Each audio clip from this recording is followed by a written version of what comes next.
आज complex number खत्म करके हम क्वाड्रेटिक इक्वेशन शुरू करेंगे।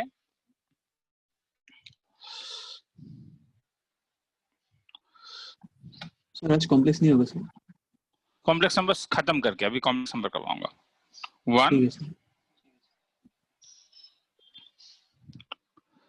1b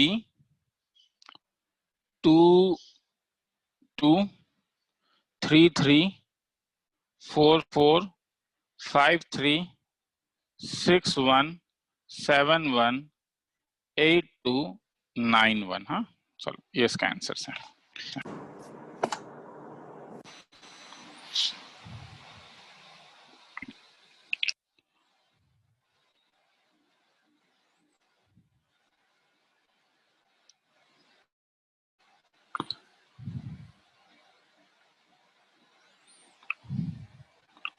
कॉम्प्लेक्स नंबर आज जो हम लोग पढ़ेंगे आर्गुमेंट ऑफ कॉम्प्लेक्स नंबर्स पढ़ेंगे। मैं भी आज डाउट्स नहीं ले रहा हूं क्योंकि मुझे आज कॉम्प्लेक्स नंबर खत्म करके थोड़ा सा क्वाड्रेटिक शुरू करना है, ठीक है, तो इसलिए नेक्स्ट क्लास में ले लेंगे आर्गुमेंट ऑफ कॉम्प्लेक्स नंबर्स। तो हम लोगों ने देखा कि कॉम्प्लेक्स नंबर जब मैं लिखता हूं, सपोज मैंने z is equal to 1 plus i लिखा, तो रियल के साथ मिक्स करता था, इमेजिनरी के साथ। मतलब अगर मैं इसको x प्लस आई वाई देता हूं तो x का वैल्यू 1 है और y का वैल्यू 1 है। मगर ये एक्स वाई को तो तुम 2D प्लेन में भी रिप्रेजेंट कर सकते हो ना। 2D प्लेन में अगर तुम रिप्रेजेंट करोगे एक्स वाई को तो तब ये एक्स एक्सिस कहलाता है और ये वाई एक्सिस कहलाता है। और तब जब मैं पॉइंट तुमसे पूछूंगा तो ये 1,1 होगा। अब यही 2D प्लेन में कभी कभी, क्योंकि x क्या था, x रियल पार्ट था, y इमेजिनरी पार्ट था, सेम में अब कभी कभी हम लोग x एक्सिस को x एक्सिस नहीं कह के इसको रियल एक्सिस कहते हैं और y एक्सिस नहीं कह के इसको इमेजिनरी एक्सिस कहते हैं।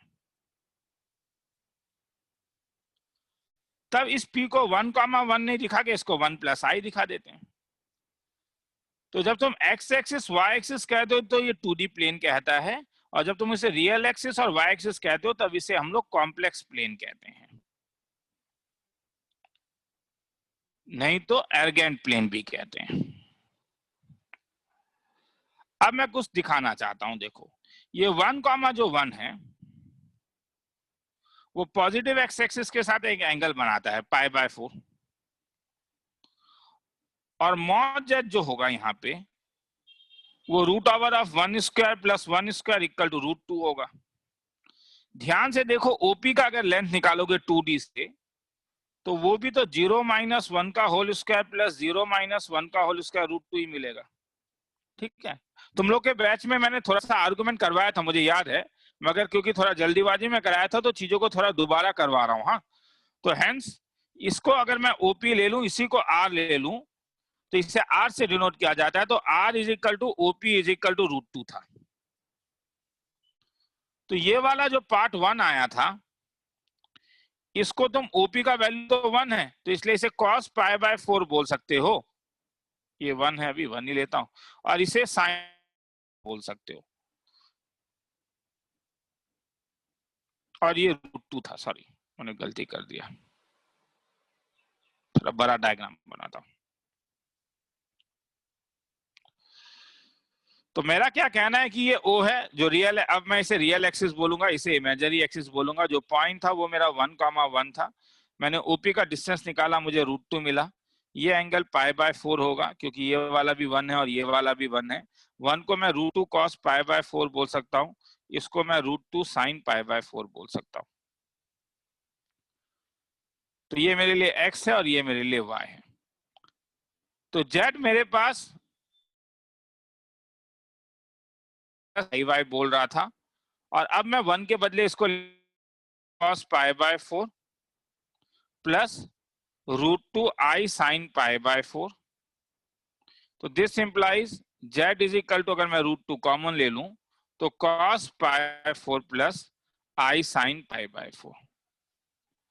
जब तुम किसी चीज को cos और sin के टर्म में पोलर फॉर्म को लिखते हो तब हम इसको पोलर फॉर्म कहते थे। और जो एंगल तुम्हें मिलता है, एंगल जो π/4 मिला उसे हम आर्गुमेंट ऑफ z कहते हैं। तो ये चीज क्योंकि तुम लोग के बैच में ऑलरेडी लिखवा दिया गया था, तब भी मैं 2 मिनट के लिए वेट कर रहा हूँ, किसी को कुछ लिखना है तो लिख सकते हो, क्योंकि थोड़ा जल्दीबाजी में हुआ था तो मैंने उसे लास्ट क्लास ऑलरेडी। हाँ, ये अभी बस मैं नाम बोल रहा हूँ। हाँ, जब ऐसा लिखते हो तो उसे पोलर फॉर्म कहते हो, और पोलर फॉर्म का जो तुम्हें एंगल मिलता है उसे तुम आर्गुमेंट ऑफ जेड बोलते हो। मैंने और कुछ नहीं समझाया है, बोलो। लास्ट क्लास से कंफ्यूज मत हो, लास्ट टू लास्ट क्लास से, कि सर वो चीज समझ में नहीं आया था, वो चीज तो मैं बताऊंगा, अभी मैं बस डेफिनेशन दे रहा हूं, ठीक है? तो इसलिए उस चीज से कंफ्यूज मत हो कि सर उस दिन वाले में कोई डाउट था। आ रहा हूं, सब में आ रहा हूं धीरे धीरे करके।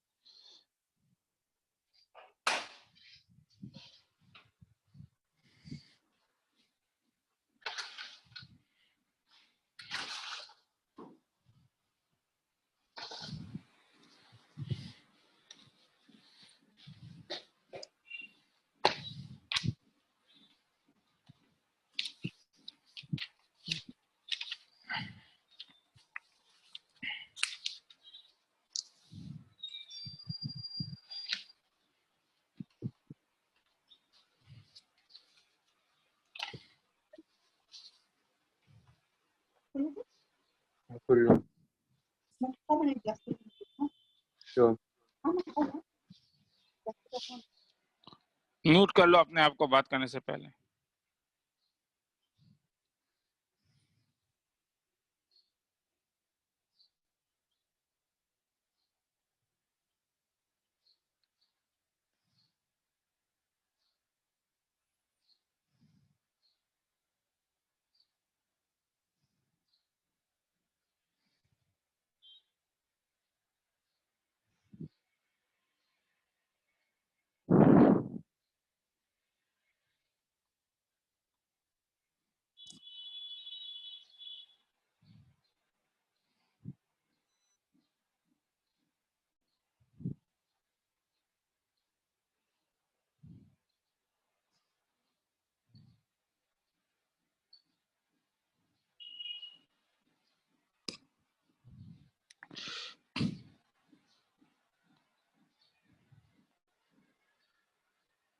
चलो आगे चल रहा हूं। तो मैंने कहा कि जब भी एक कॉम्प्लेक्स नंबर दिया रहेगा x प्लस आई वाई, तो अभी मैं फर्स्ट क्वाड्रेंट में ही तुम्हें बता रहा हूं कि अगर ये पॉइंट तो तुम x कॉमा वाई लोगे, तो ये जो ओपी का डिस्टेंस है वो होगा root over X square plus Y square, जो नॉर्मली r से डिनोट कर किया जाता है, जो कुछ नहीं है, वो मॉडुलस ऑफ जेड है। ये एंगल तुम हर समय निकाल सकते हो, थीटा। थीटा जो होगा वो हर समय एंगल पीओ एक्स होगा, पॉजिटिव एक्स एक्सिस से। और तब अगर वैसा केस है तो अगर ये 90 डिग्री डालूंगा तो इसको मैं r cos थीटा और इसको मैं r sin थीटा लिख सकता हूं, जो y है और जो x है। ये पॉइंट m ले लेता हूं। तो हेंस x का वैल्यू अगर मैं r cos थीटा लिख सकता हूं, y का वैल्यू अगर मैं r sin थीटा लिख सकता हूं, तो इसी थीटा को हम लोग कहते हैं आर्गुमेंट ऑफ जेड। कोई कोई किताब इसे एम्पलीट्यूड ऑफ जेड भी कहता है। और तब जेड का जो वैल्यू था वो था x प्लस आई वाई, तो x का वैल्यू था r cos थीटा, y का वैल्यू था r sin थीटा।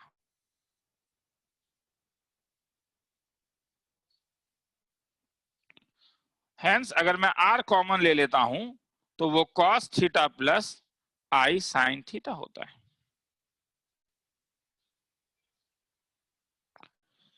अब समझ में आया, इसे पोलर फॉर्म कहते हैं और इस थीटा को आर्गुमेंट ऑफ जेड कहते हैं।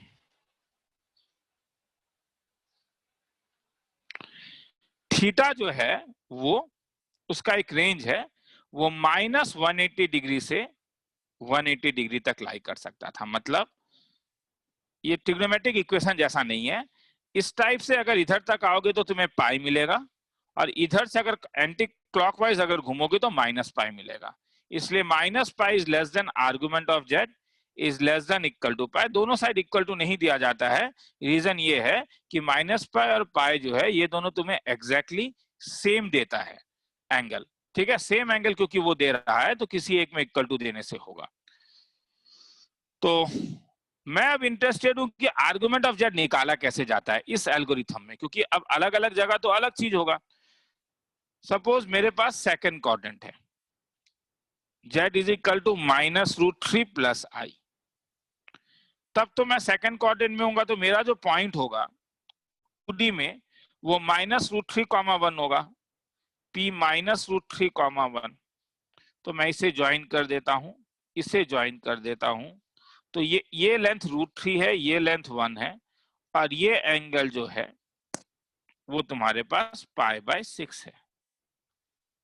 मगर तुम्हें तो पॉजिटिव एक्स एक्सिस से जाना था, तो ये लेंथ क्या हो जाएगा, π - π/6, तो ये आर्गुमेंट होगा। तो इस वाले में अगर मैं आर्गुमेंट ऑफ जेड बोलूं तो वो 5π/6 होगा, ये वाला। आर का वैल्यू तो जानते ही हो, √(x² + y², यही तुम्हारा x और y था। तो √√3 का स्क्वायर + 1 इज इक्वल टू 2। तुम्हें जब r और थीटा मिल ही गया तो तुम्हें पोलर फॉर्म मिल गया, क्योंकि पोलर फॉर्म क्या था, r टाइम्स ऑफ क्या, cos theta plus i sin theta. This is nothing but r को तुम 2 लिख सकते हो, cos 5π/6 plus i into sine 5π/6। किसी को लिखना है तो लिख लो, फिर थोड़ा आगे फिर से 2 मिनट का टाइम देता हूं।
चलो आगे चलता हूं।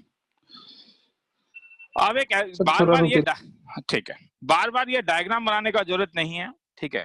हमारे पास एक छोटा सा मेथड है, हम उस मेथड से हम डायरेक्टली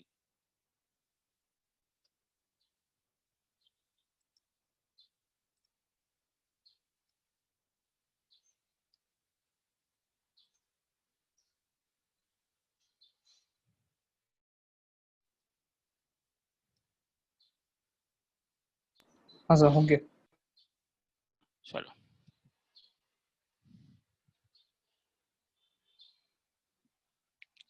बार बार ये करने का जरूरत नहीं है। हम लोग क्या करेंगे, जब x प्लस आई वाई दिया रहता है तो एक ऑक्सिलरी एंगल अल्फा निकालो जो हर समय फर्स्ट क्वाड्रेंट में बिलोंग करेगा, और वो निकालो tan alpha is equal to mod of y/x। सबसे पहले डिसाइड करो क्वाड्रेंट। कैसे डिसाइड करोगे, फर्स्ट क्वाड्रेंट x भी पॉजिटिव y भी पॉजिटिव, आर्गुमेंट ऑफ z को थीटा ले लेता हूं तो थीटा अल्फा होगा। मेरे ख्याल में decide quadrant diagram is always much better. X वो positive, निकल Y गया positive, auxiliary angle. एक ऑक्सिलरी एंगल निकालो जो मेन एंगल नहीं होगा, मेन एंगल थीटा है, ऑक्सिलरी एंगल निकालो alpha, tan alpha mod y by x. First quadrant में थीटा का वैल्यू अल्फा होगा, x negative y positive second quadrant में थीटा का वैल्यू पाई माइनस अल्फा होगा. थर्ड क्वाड्रेंट में x भी नेगेटिव y भी नेगेटिव, थीटा का value minus pi plus alpha होगा.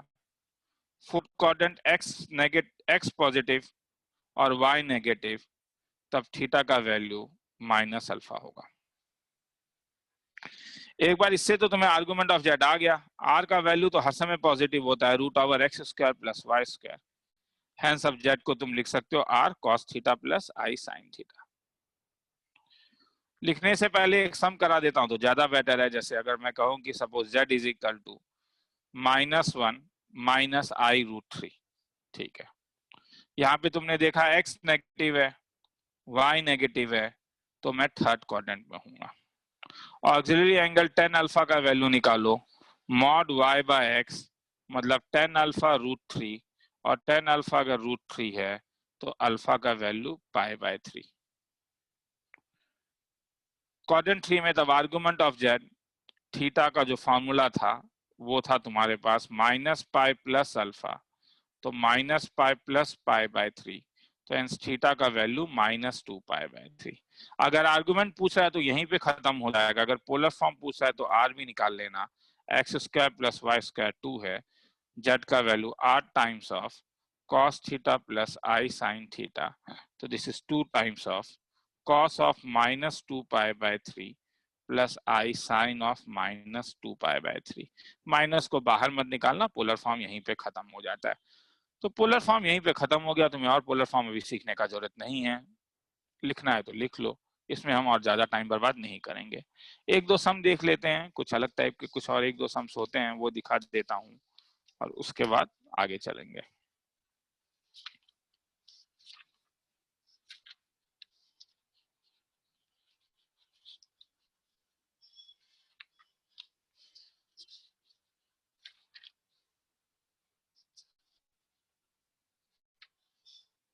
पोलर फॉर्म में सबसे पहले तुम a plus i B form में लेके जाओगे, उसके बाद ही पोलर फॉर्म निकाल सकते हो.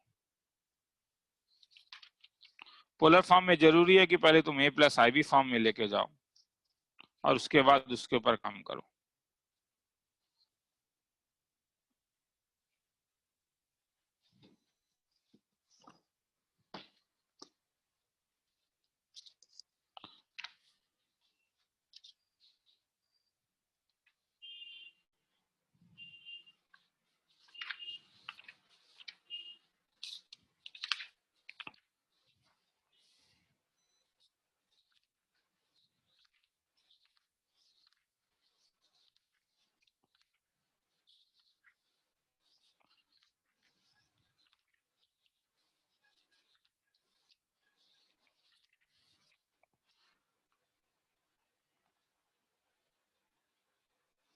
थोड़ा सा कंसंट्रेट करके रखोगे, खासकर जो स्टूडेंट्स ये सब चीज पढ़ चुके हैं. मुझे मालूम है कि कईयों के स्कूल में हो चुका है, एडवांस मैथ्स में था. तो अभी मैं कंसंट्रेशन का बात नहीं कर रहा हूँ. अभी अगर तुम लोग बैठ के कुछ और कर रहे हो, डीपीपी कर रहे हो तो डीपीपी ही करो, मगर ऑनलाइन रहना, ऑफलाइन मत हो जाना. क्योंकि क्वाड्रेटिक में भी आज वैसा कुछ नहीं पढ़ाऊंगा जो तुम लोग नहीं जानते हो, मगर क्वाड्रेटिक का स्टार्टिंग क्लास क्योंकि एंट्रेंस लेवल का क्लास है तो मैं चाहता हूँ कि फर्स्ट क्लास से ही तुम लोग कंसंट्रेट करो. क्योंकि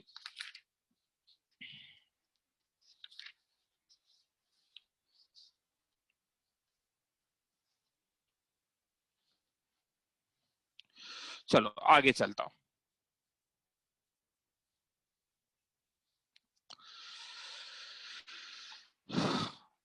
तुम लोगों में से कोई लोग एनसीईआरटी एग्जाम्पलर करेगा, तो एनसीईआरटी एग्जाम्पलर में क्या हुआ है ना कि उन लोगों ने एक फॉर्मूला दिया हुआ है कि argument of Z1 Z2 is equal to argument of Z1 plus argument of Z2. हाँ, मैं इसका जरा प्रूफ करवा देना चाहता हूं एक बार, क्योंकि तुम एग्जाम्पलर का तो मैं ही भेजूंगा तुम लोग को, आज ही भेज दूंगा एग्जाम्पलर. तो तुम ये फॉर्मूला देखोगे, लगेगा सर आपने ये फॉर्मूला नहीं कराया है. देखो, सपोज प्रूफ कैसे किया जाता है ये भी एक बार देख लो, कभी कभी जरूरत पड़ सकता है। तो ये अननोन वाला प्रूफ है। हाँ, अगर ये अननोन वाला प्रूफ है तो मैं Z1 को क्या करता हूं, R1 into cos theta one plus i sine theta one ले लेता हूं। तब आर्गुमेंट ऑफ Z1 क्या होगा, किसी रीजन से पूछ रहा हूं, मुझे बोलोगे आर्गुमेंट ऑफ Z1 क्या होगा? मैं जानता हूं क्या है, बोलोगे तो मुझे अच्छा लगेगा। Theta one. थीटा वन, कोई एक रीजन से पूछ रहा हूँ। हाँ, तुम बोलोगे सर इतना बेवकूफों वाला बात क्यों पूछ रहे हो, पता चलेगा। cos theta two plus i sine theta to, तो आर्गुमेंट ऑफ Z2 क्या होगा? Theta two. तो तुम क्यों कैसे पकड़ पा रहे हो, समझ में आ रहा है तुम्हें? अब मैं Z1 इंटू Z2 कर रहा हूँ। Z1 इंटू Z1 जो होगा वो R1 R2 cos theta one plus i sine theta one cos theta two plus i sine theta two है। इसे मैं R1 R2 लिखता हूँ, ब्रेक करता हूं, तो इसका रियल पार्ट होगा cos theta one cos theta to. मैं डायरेक्ट लिख रहा हूँ। हाँ, इमेजिनरी पार्ट ये मल्टीप्लाई करने से होगा, मगर आई दो बार आ रहा है तो आई स्क्वायर होगा, आई स्क्वायर माइनस हो जाएगा, इसलिए ये minus sign theta one sine theta to होगा। अब इमेजिनरी पार्ट मुझे तब मिलेगा जब cos आई इसके साथ मल्टीप्लाई हो रहा है, क्योंकि तब एक आई रह जाएगा। तो आई के साथ रहेगा ये cos theta one sine theta two plus sign theta one into cos theta two. तो R1 R2, क्या तुम्हें इसमें कोई फॉर्मूला दिख रहा है?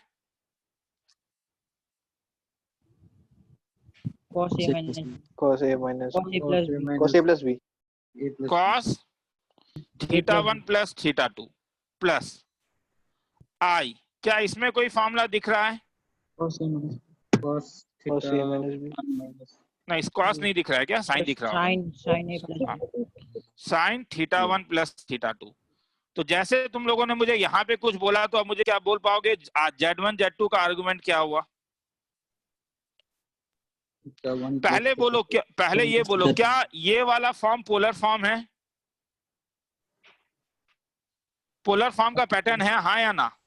yes sir yes sir polar form का पैटर्न क्या Yes, था, sir. पहले R और फिर इसके बाद, तो हेंस तो आर्गुमेंट ऑफ Z1 Z2 क्या होगा बोलो? इसलिए मैं पूछ रहा था, समझ में आया? theta 2 ऊपर से मैं theta one इसीलिए plus पूछ रहा theta था। और थीटा वन थीटा टू क्या है? argument of z1 plus argument of z2 plus argument of Z2। आया प्रूफ, समझ में आया? लिखना है तो लिख लो। तुम बोलोगे सर आउट ऑफ सिलेबस है, एनसीईआरटी एग्जाम्पलर में दिया हुआ है। मतलब एनसीईआरटी खुद बोलता है कि तुम्हें ये सब चीजें पता होना चाहिए। एनसीईआरटी में उसने नहीं दिया है, एग्जाम्पलर में उसने दिया हुआ है। लिखना है तो लिखो।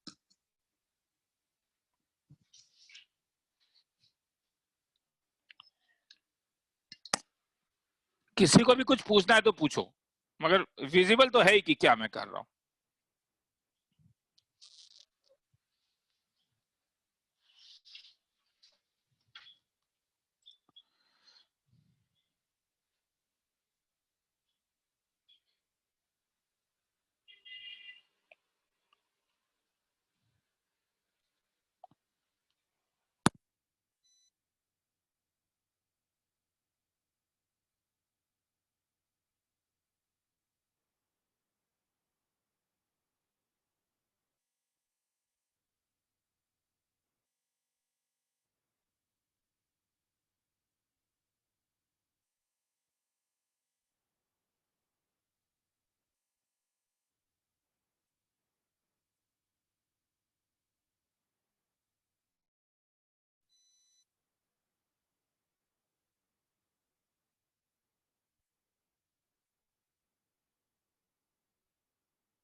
आगे चलूं?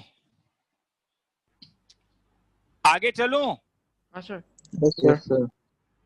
ये एनसीईआरटी एग्जाम्पलर है। तुम लोग मुझे 10 मिनट दोगे? कुछ एक्स्ट्रा कराना चाहता हूं ताकि, ठीक है, थोड़ा सा एक्स्ट्रा कराना चाहता हूं, ठीक है, थोड़ा सा 10 मिनट, हाँ प्रॉमिस है, ज्यादा एक्स्ट्रा नहीं लेके जाऊंगा। एक फॉर्म है जिसे यूलर्स फॉर्म कहते हैं। ये मैं बोल देता हूं, नॉट इन बोर्ड, प्रूफ नहीं दूंगा। Cos theta plus i sine theta को हम लोग e to the power i theta लिख सकते हैं। क्यों आता है, कैसे आता है, इसका प्रूफ जब मैं एंट्रेंस लेवल कॉम्प्लेक्स कराऊंगा तब भी नहीं दूंगा। ये एक्सपेंशन से आता है, ठीक है, तो इसलिए अभी मैं उसके प्रूफ में नहीं जा रहा हूं। अपलोड कर सकता हूं प्रूफ, वो बात अलग है, मगर जूम में नहीं दूंगा। कॉस थीटा प्लस, और फिजिकल क्लास में भी नहीं देता हूं, cos theta plus i sine theta is equal to e. ये मतलब तुम अभी से एक सिंबल की तरह मानो, ये ई वही वाला ही है रे, लॉग वाला 2.7। तो अगर e to the power i theta मेरे पास था cos theta plus i sine theta, इसका मतलब अगर मैं तुमसे पूछूंगा e to the power i into pi by 3 क्या हो जाएगा? ये सिंबल है, मैं बस सिंबल का बात कह रहा हूं। Cos pi by 3 plus i sine pi by 3, pi 1/2 i into √3/2। तो समझ में आया होगा। E to the power minus i theta क्या होगा तब? Cos of minus theta plus i sine of minus theta. तो ये हो जाएगा तुम्हारे पास कॉस थीटा, क्योंकि कॉस माइनस को खा जाता है, minus i sine theta. Believe me, maths को अप्रिशिएट करते हो तो मजा आ जाएगा। ऊपर जो अभी मैंने काम किया था देख के शुरू कर रहा हूं। मैंने Z1 का एक वैल्यू लिया था, R1 into cos theta 1 plus i sine theta 1। तो बोलोगे इसे क्या लिख सकता हूं? R1 e to the power i theta 1 लिख सकता हूं, यूलर्स फॉर्म यहां Yes, से। sir. Z2 को क्या लिख सकते हो? R2 cos theta 2 plus i sine theta 2। क्या लिख सकते हो? R2 into e to the power i theta 2। तो ध्यान से देखो, ये जो थीटा 1 है ये आर्गुमेंट है। आर्गुमेंट ऑफ Z1 थीटा 1 है, आर्गुमेंट ऑफ Z2 थीटा 2 है। तो Z1 इंटू Z2 क्या होगा? देखो, अगर तुम ये दोनों को मल्टीप्लाई करोगे तो ये R1 R2 e to the power i theta 1 into e to the power i theta 2। मगर a to the power m into a to the power n मैं जानता हूं a to the power m plus n होता था। तो तुम बोलोगे sir bore कर रहे हो आप, Z1 Z2 का वैल्यू हो गया R1 R2 e to the power i theta 1 plus theta 2। तो अब मुझे ये देख के बोल पाओगे what will be the argument of Z1 Z2? Argument of theta 1 plus theta 2 theta 1 plus theta 2. Theta 1। तो तुम बोलोगे सर 2 स्टेप में प्रूफ हो गया। हाँ, Z1 इंटू Z2, सॉरी। तो this implies argument of Z1 Z2। यहाँ पे मत लिखो, यहीं पे लिखो, क्योंकि ये मेन चीज है। थीटा 1 मगर बोर्ड में ये प्रूफ नहीं दोगे, अरे ऊपर वाला प्रूफ दोगे, समझ में आया? अगर कोई पूछता है स्कूल तो आर्गुमेंट ऑफ Z2, ठीक है। बस ये चीज मैंने तुम लोगों को बस बता दिया। सर क्यों बता रहे हो आप? क्योंकि कभी कभी सम ऐसा आ सकता है कि तुम्हें इसका वैल्यू निकालने बोले, cos 2 pi by 3 plus i sine 2 pi by 3 multiplied by cos pi by 3 plus i sine pi by 3। या अभी उस सम को छोड़ता हूँ, ज्यादा मैं नहीं सोचता हूँ, ठीक है। लिख, ये भी यही लिख लो, हाँ सही बात है, अननेसेसरी इतना लिख लो। थोड़ा ही टाइम मैंने मांगा था कि ई टू पर आई थीटा को ये लिखा जा सकता है, ठीक है, इतना ही लिख लो, अननेसेसरी। तुम बोलोगे सर आपने बहुत कम टाइम हमसे मांगा था और आपने ज्यादा सिखाने लगे हो। अभी जरूरत भी नहीं है, मैं बोल रहा हूँ। हाँ बोलो, पूछ। सर इससे क्या सर यूलर्स आइडेंटिटी भी आता है? यूलर्स आइडेंटिटी क्या था, कौन सा बोलो? e to the power I pi plus 1 equal to 0.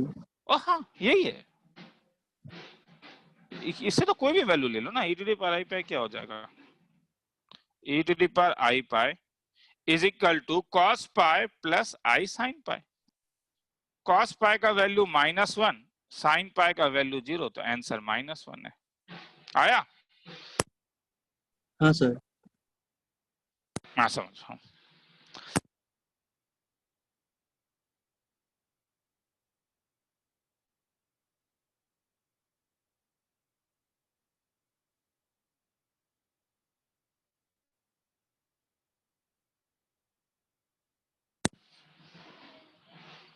Of করেছিল।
आगे चलो।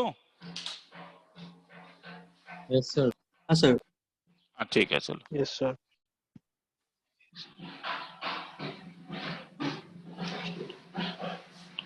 चलो आगे चलता हूं।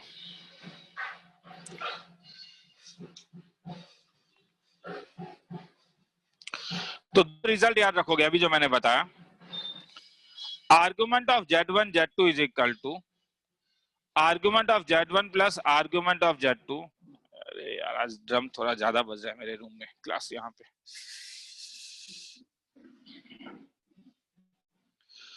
Argument Z1 Z2 is equal to argument of Z1 plus argument of Z2, number 1। Number 2, argument of Z1 by Z2 is equal to, ये same तरीके से प्रूफ कर सकते हो। हाँ, और माइनस थीटा तुमने देखा था कि e to power minus i theta cos theta minus i sine theta होता है, इसलिए argument of Z bar is equal to minus of argument of Z. सुनाई दे रहा है? Yes, sir. ठीक है। हाँ, लिखना है तो ये तीन फॉर्मूला लिख लो। हाँ, ये तीन फॉर्मूला का जरूरत तुम्हें पड़ सकता है। एक सम एनसीईआरटी एग्जाम्पलर का है, मैं करवा देता हूँ। ठीक है,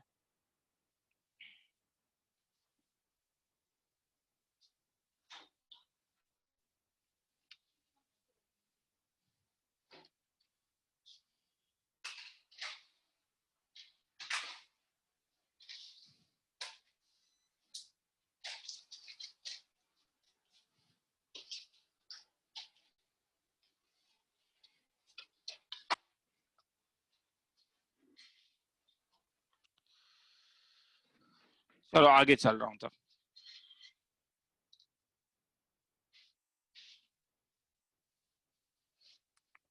problem,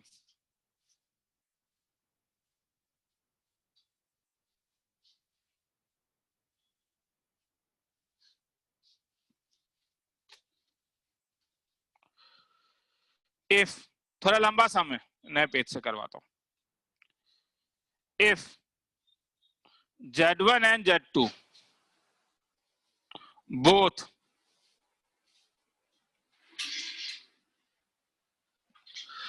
satisfies Z plus Z bar equal to 2 mod Z minus 1 and argument of Z1 minus Z2 is equal to pi by 4, then find imaginary part of Z1 plus Z2। लिखना है तो एक बार लिख लो, थोड़ा लंबा समय, मुझे थोड़ा सा कंसंट्रेशन चाहिए होगा तुम्हारा।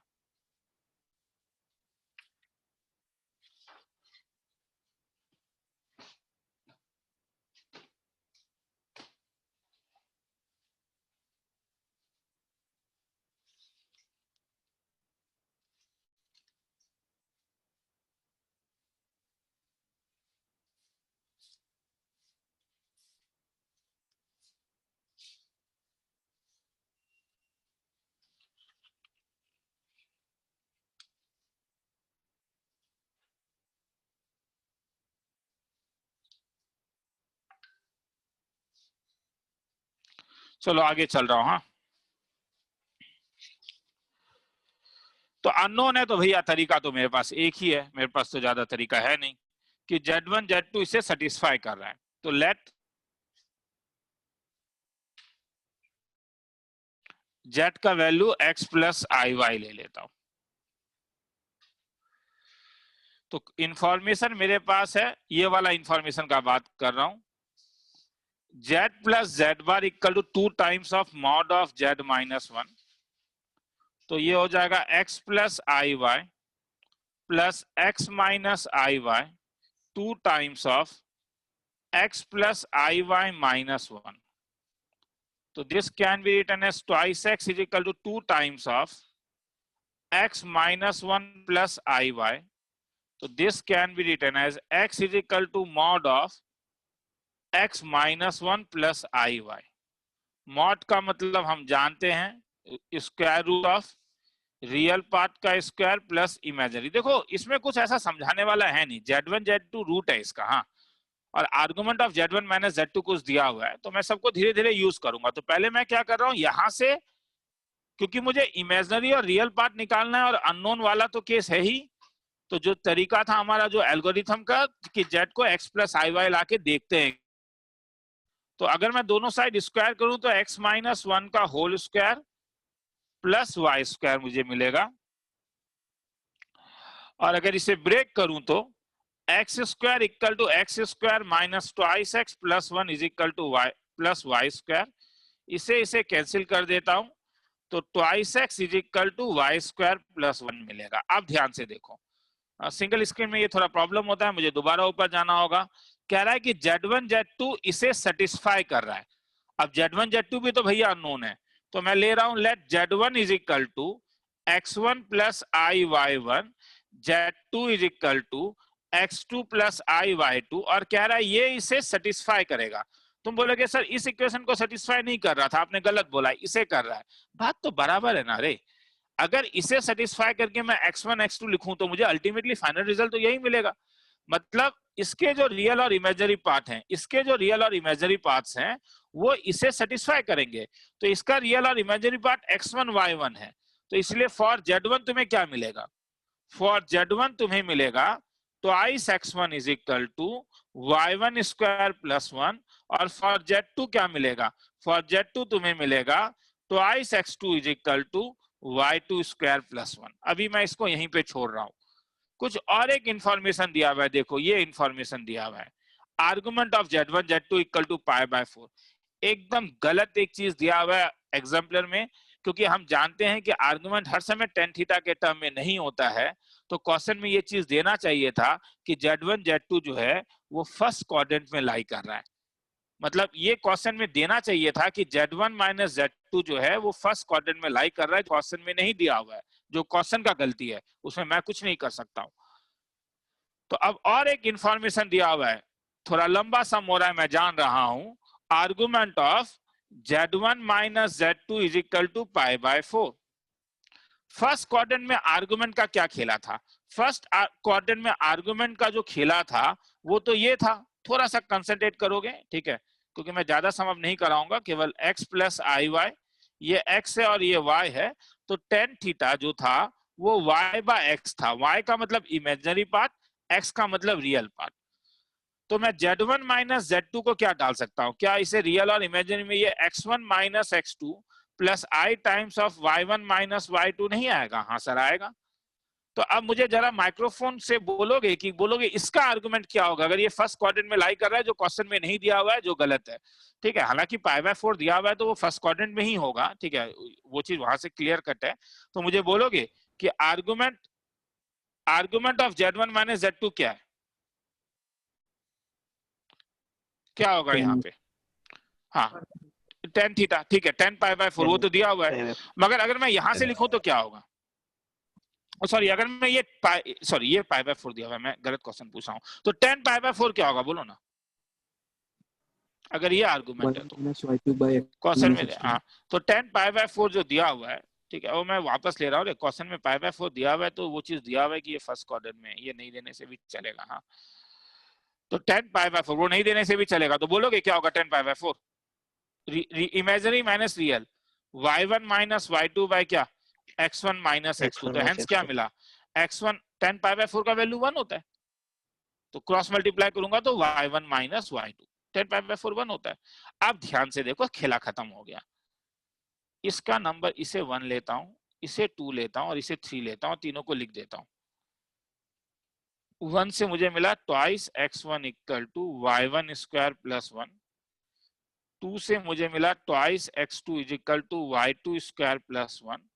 और 3 से मुझे मिला x1 minus x2 is equal to y1 minus y2। और मुझसे पूछ के आप फाइंड करने के लिए बोल रहा है imaginary part of z1 plus z2, मतलब मुझसे पूछ रहा है कि y1 प्लस y2 का वैल्यू क्या है।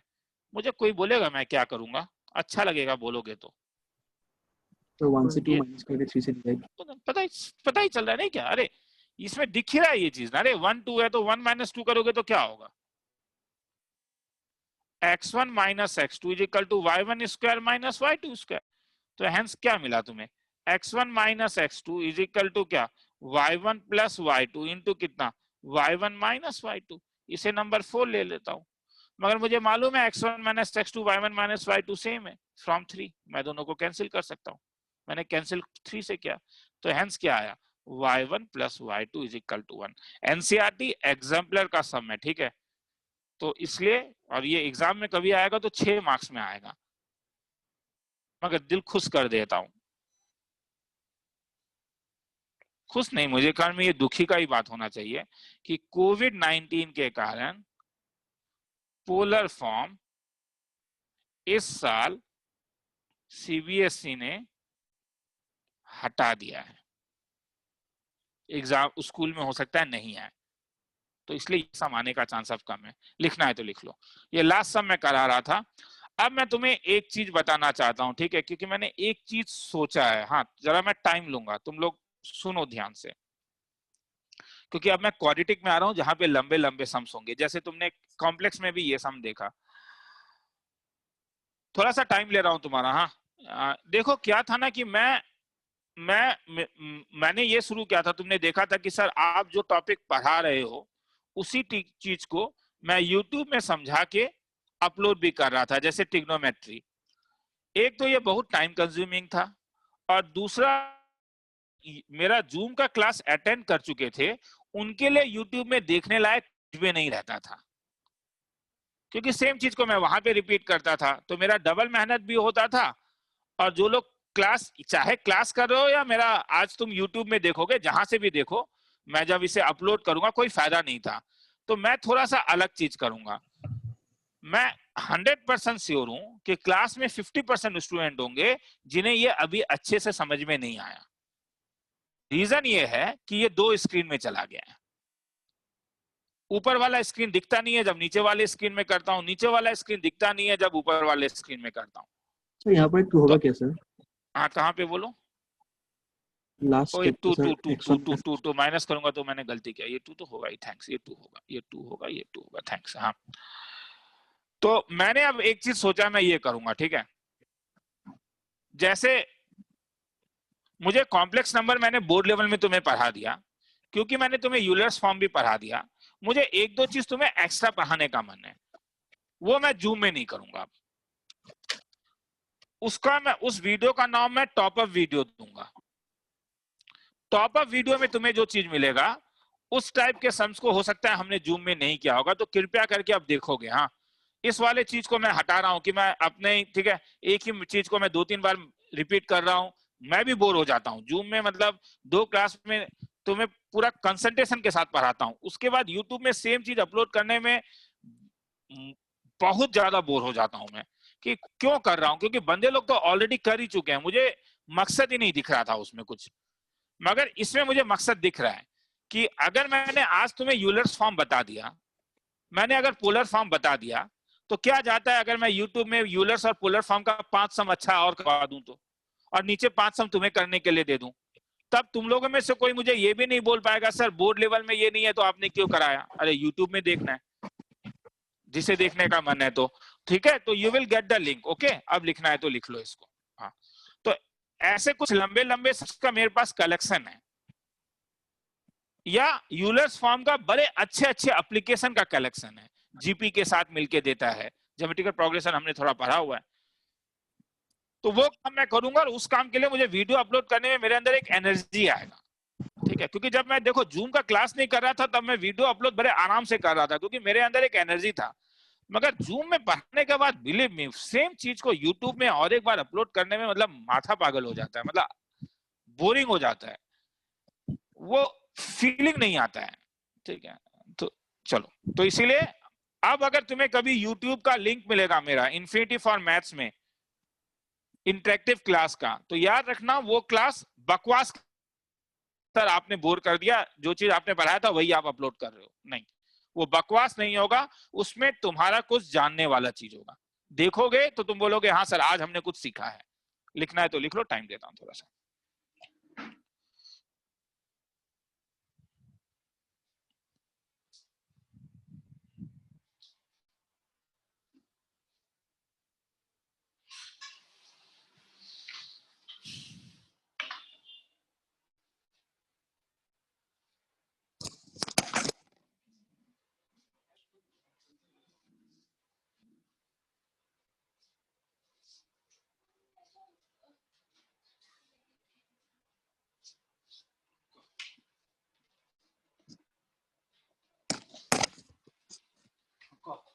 पैसा के नाही 16 इमान दाखव नंबर के नाही पाला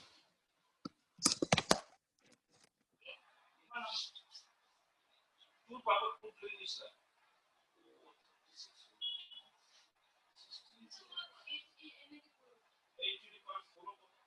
80.4 मान नंबर 9 64 into 64 हां पूरे ऊपर।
आगे चलूं? सर एक मिनट। ठीक है। ओ नीचे खत्म भी तो नहीं हुआ, लिखना है तो लिख लो, ठीक है। जैसे ट्रायंगल इनइक्वालिटी बड़ा खूबसूरत चीज है, जब इतना कुछ सीख ही ले हो तो ट्रायंगल इनइक्वालिटी का प्रूफ सीख जाओगे। मगर ये सब अगर अभी कराऊंगा तो एक तो ये केस है कि कोविड 19 के कारण इस बार ये टॉपिक ही हट चुका है, तो श्योर सर तुम कह सकते हो कि सर ये 1 घंटा जो आपने बोर्ड लेवल में क्यों दिया मुझे, आराम से ये तुम कह सकते। मगर और सेकंड ये बात है कि जूम में सिंगल स्क्रीन सम्स कराने में ज्यादा बेटर होता है, डबल स्क्रीन सम या ट्रिपल स्क्रीन सम में तो थोड़ा कईयों को कंफ्यूजन हो जाता है, ठीक है। ये सही बात है, हो सकता है, उसमें ऐसा कुछ नहीं है कि।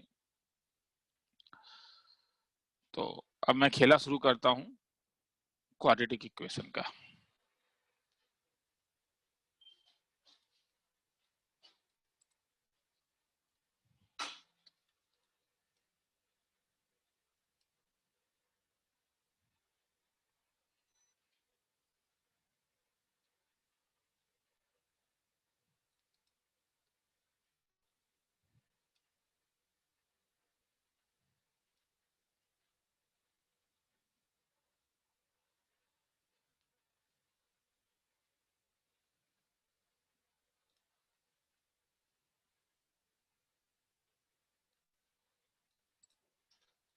आगे चलूं?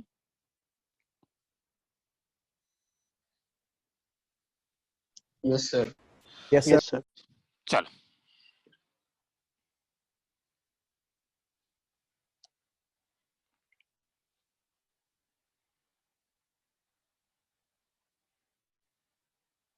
ओ नहीं सॉरी, अरे एक चीज बाकी है रे। Exercise 5.3 solve x square minus 4x plus 6 equal to 0। क्या होगा? अब डिस्क्रिमिनेंट देखने का जरूरत नहीं है क्योंकि तुम जानते हो कि नेगेटिव में भी बात कर सकते हो। 4 प्लस माइनस 4 4 जा 16 माइनस 4 6 जा 24 डिवाइडेड बाय 2। तो x इज इक्वल टू क्या? 4 plus minus root over minus 8 by 2। तो x को क्या लिख सकते हो?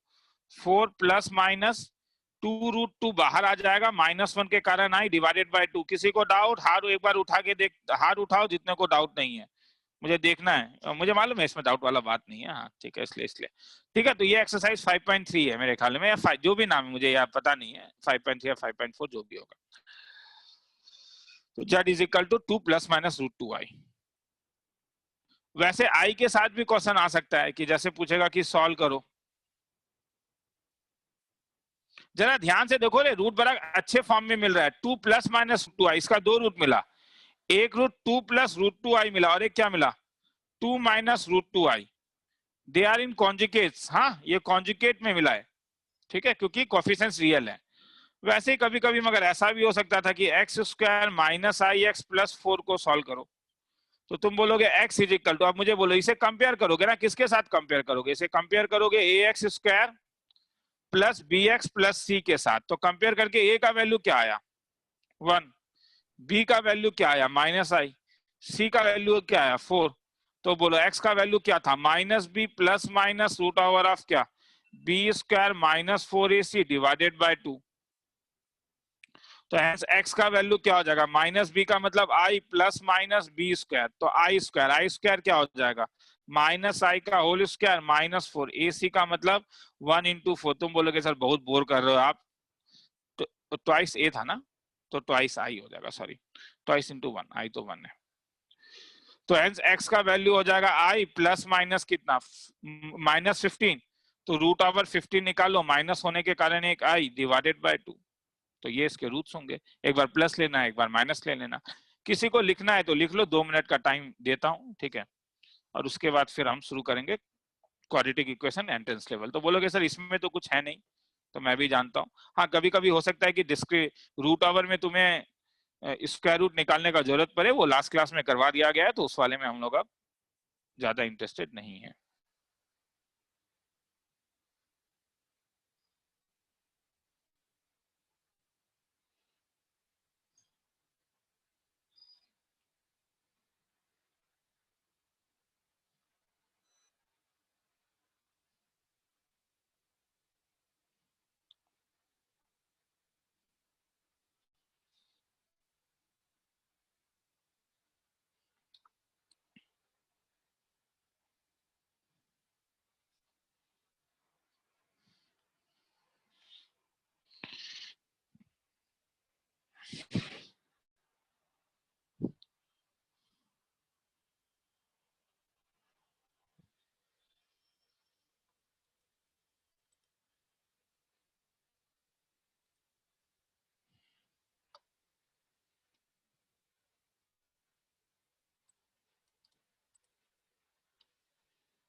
आगे चलो।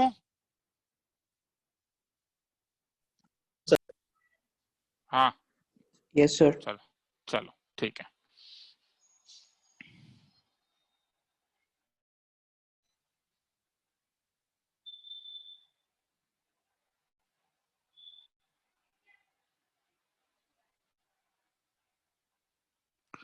Quadratic equation entrance level.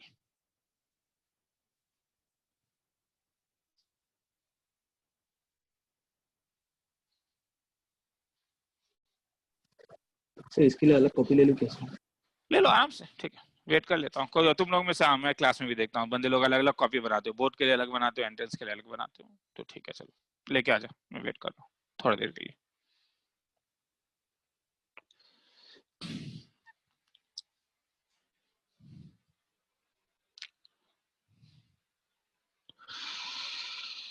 तुम बोलोगे sir quadratic equation board level आपने नहीं पढ़ा है, वो तुम पढ़ के आए हो क्लास 10th में, 11th में कुछ नहीं है। तो हम लोग ने जो 10th में पढ़ के आए हैं जरा उसको एक बार रिवाइज करवा दूं। थ्योरी में घबराओ मत, सब नहीं कराऊंगा। जो चीज तुम पढ़ के आए हो उसका नाम है नेचर ऑफ रूट्स।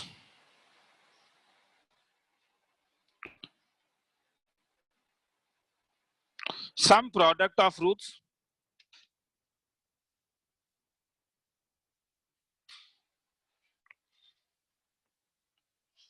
और रूट अपने इक्वेशन को सेटिस्फाइज इट्स इक्वेशन। ये तीन चीज मैं जानता हूं, तुम लोग जानते हो, घबराओ मत, कराऊंगा मैं। पहला चीज मैं बता रहा हूं ये कि जब मैं ax square plus bx plus c को एक क्वाड्रेटिक इक्वेशन कहता हूं, जब भी मैं इसे क्वाड्रेटिक इक्वेशन कहूंगा तो मेरे लिए जरूरी है कि a 0 ना हो,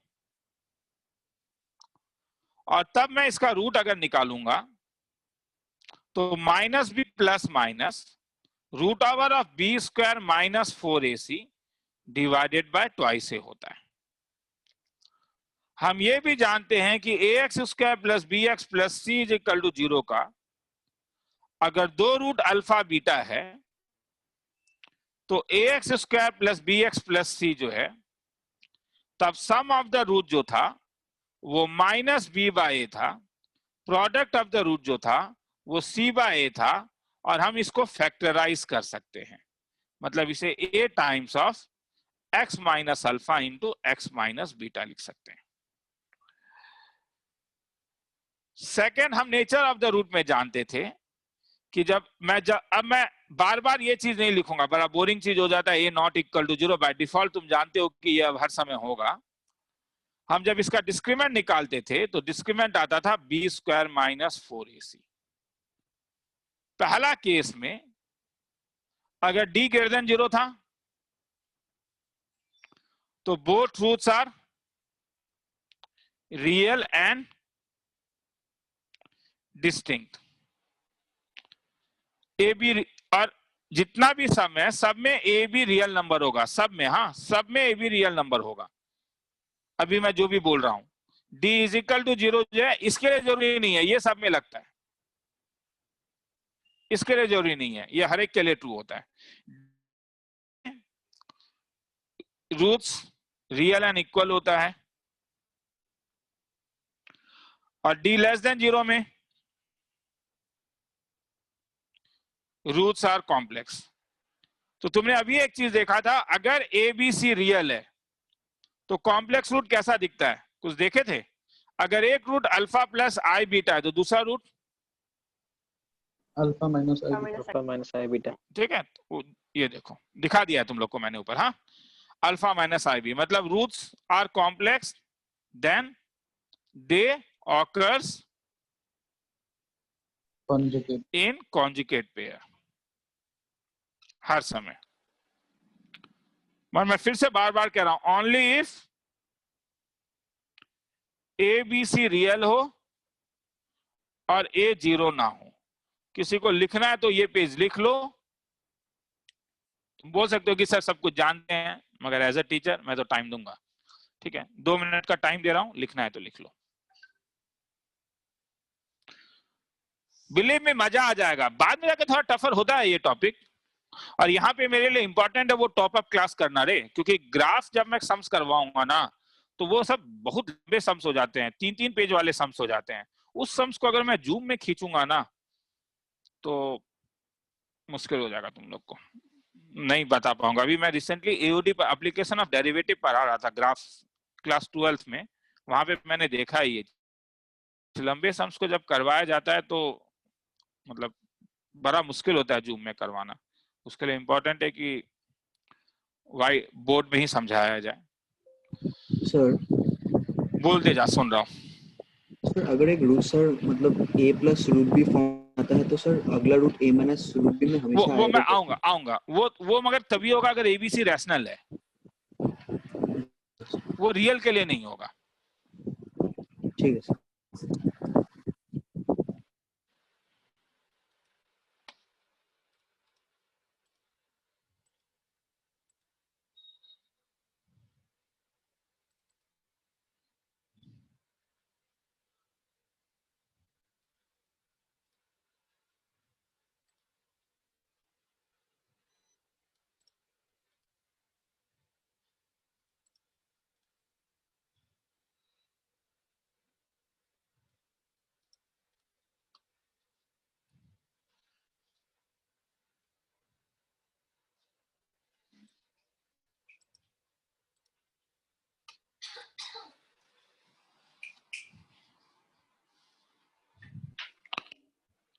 किसी के स्कूल में कोई एग्जाम हुआ है? नहीं सर डीपीएस में सितंबर फर्स्ट वीक से स्टार्ट होगा। किस सिलेबस बोल? सर सिलेबस तो सेट्स, तो सिलेबस हाँ। सेट नहीं है, बस the first chapter we study so sets, relation and function, trigonometric functions and complex numbers and linear equations. Most of it ऐसे सिलेबस। और तुम्हारा ये बोलो क्या बोलते हैं, ऑब्जेक्टिव या subjective? Not sure till now, not decided yet. ठीक है, मुझे क्या बोलते हैं, आज रात को एक बार मैसेज कर देना, ठीक है? मैं एक सैंपल पेपर बना के भेज दूंगा सबके लिए, सबको ही। हाँ ठीक है, कुछ सम्स का। ठीक है, स्कूल का एग्जाम होने से पहले तुम लोग मुझे जरा थोड़ा सा प्रेसाइज कर देना। तो हाँ, तो कुछ ऑब्जेक्टिव सम्स और कुछ सब्जेक्टिव सम्स का एक बना दूंगा तुम लोगों के लिए रिवीजन शीट, तो बेटर हो जाएगा। हाँ, वो करने से मोटा मोटी सफिशिएंट हो जाएगा। हाँ आगे चलो, लिख लिया? Yes sir. तो अब मैं आगे चल रहा हूँ। तो आगे अब मैं जो बोल रहा था, अभी जो मुझे एक बंदे ने पूछा, हाँ, कि alpha plus i beta, alpha minus i beta. देखो, अगर मेरे पास रैशनल कोफिशिएंट्स हैं 3/2 x square minus 2/3x minus 5 equal to 0, तो नो डाउट रैशनल कोफिशिएंट हर समय इंटीग्रल कोफिशिएंट में चेंज हो जाएगा, होगा ही जब तुम एलसीएम ले लोगे। तो 2x स्क्वायर अगर तुम मल्टीप्लाई करोगे तो ये 9x square minus 4x minus 30 equal to 0 हो जाएगा। और तब जब तुम x का वैल्यू निकालोगे तो ये 4 प्लस माइनस ऑफ 4 4 जा 16 और 9 3 जा 27। थोड़ा सा अननेसेसरी इतना बड़ा लेके फायदा क्या है? ठीक है, चल ले लिया तो ले लिया। 9 3 जा 27, 27 4 जा कितना, 7 4 जा 108, 1080 डिवाइडेड बाय 18। तब देखोगे कि ये एक पेयर में है, कौन सा, 4/18 plus minus root over of 1096 divided by 18। मुझे कॉमन निकालने का जरूरत नहीं है, मैं उसमें इंटरेस्टेड नहीं हूं। हाँ, तो ये प्लस माइनस में मिल रहा है, मगर यही चीज को अगर तुम देखो, मैं अगर इसको ऐसा लिख देता हूं, √2x square minus x plus 3 is equal to 0,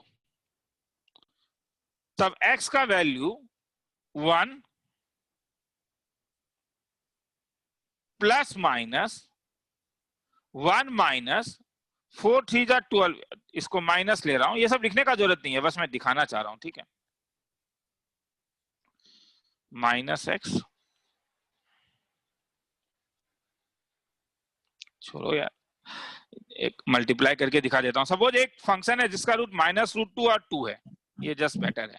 तो जब ब्रेक करूंगा तो x स्क्वायर प्लस, जब ब्रेक करूंगा तो x square minus 2 plus √2x plus 2√2 equal to 0 आया। हाँ वेरी गुड। तब इसके दो रूट्स हैं, क्या क्या रूट्स होंगे, ये तो यहां से बोल ही सकते हो, एक रूट √2 होगा और एक √2 होगा।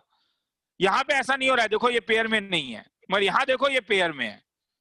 तो मतलब मेरा क्या कहना है, ये लिखने का जरूरत नहीं है, मैं जो बता रहा हूं कि अगर ए बी सी तुम्हारा या तो नेचुरल नंबर हो, या तो इंटीजर हो, या तो इंटीजर हो, और या तो रैशनल नंबर हो, और डिस्क्रिमिनेंट ग्रेटर देन 0 हो, तब जब तुम ax plus c is equal to 0 का रूट निकालोगे, एक रूट अगर m plus root over n by k है तो दूसरा रूट ऑटोमेटिकली, बोलो, मतलब root n, minus whatever k. n is not perfect square, हाँ n परफेक्ट स्क्वायर नहीं है, n is not perfect square, वरना रूट हट जाएगा, n is not perfect square, तो दूसरा root automatically m minus root n by k है। तो इसका मतलब मेरा कहना है कि अगर coefficients are rational, leading coefficient non zero होगा, a नॉन जीरो होगा, then irrational root occurs in pair.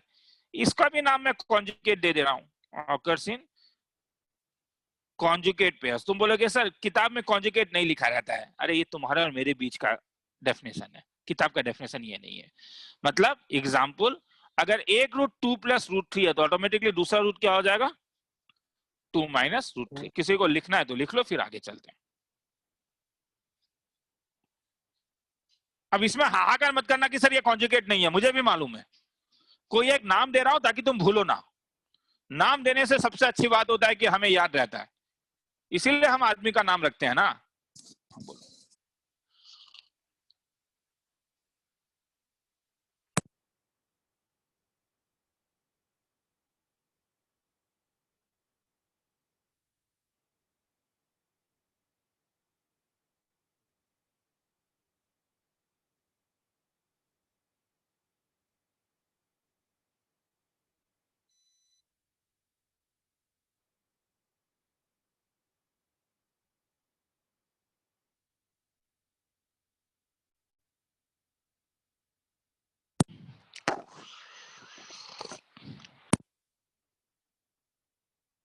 आगे चलूं?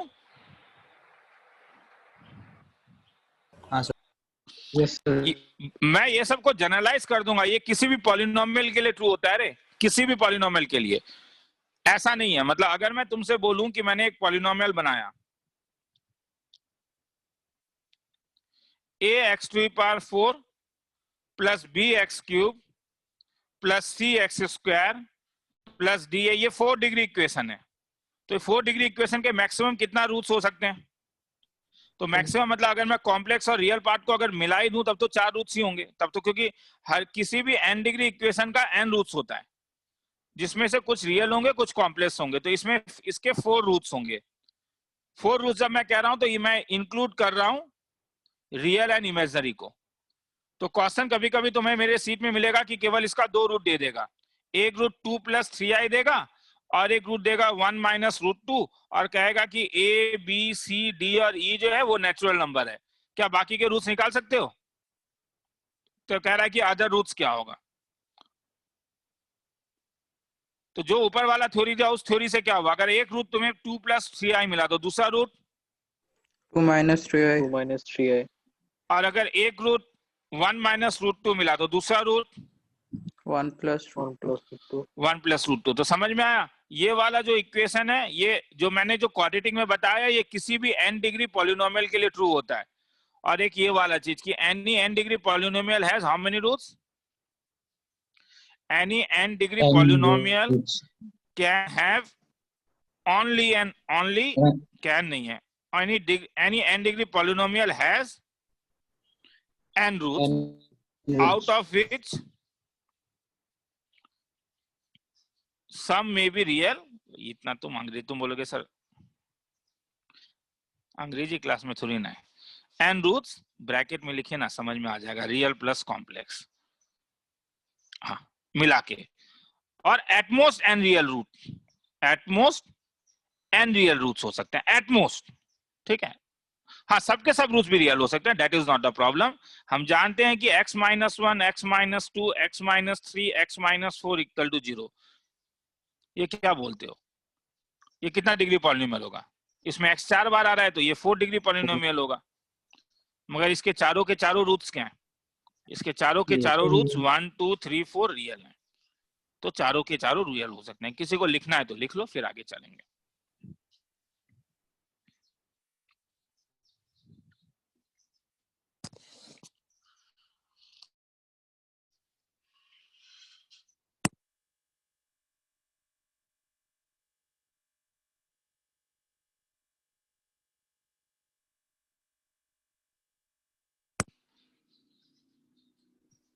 सर हाँ बोल, सुन रहा हूँ। सर क्या सारे रूट्स कॉम्प्लेक्स हो सकते हैं? हाँ, x² + 1 = 0 का रूट क्या क्या होगा?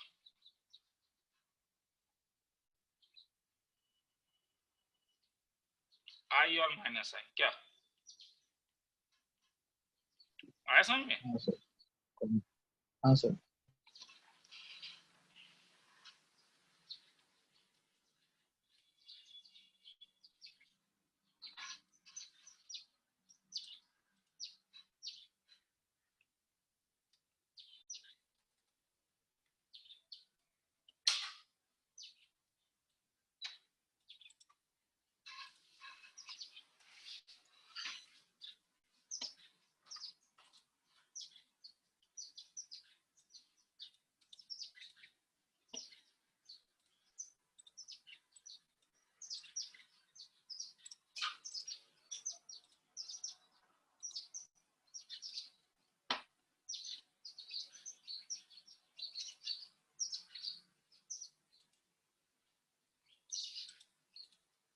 आगे चलूं?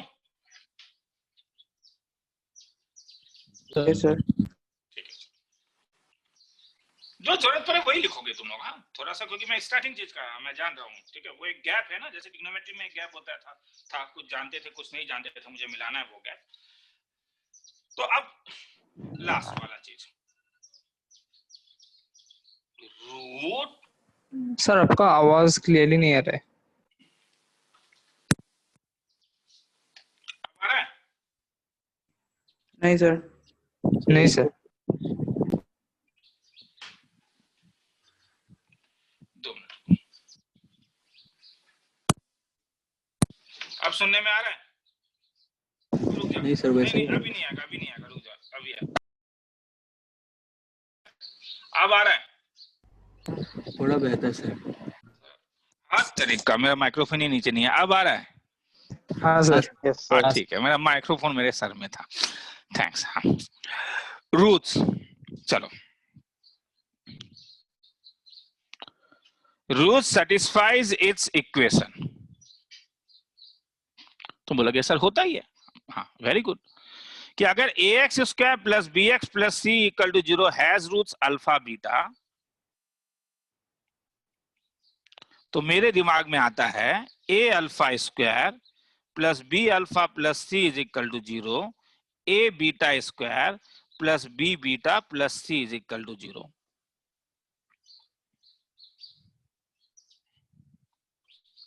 प्रॉब्लम,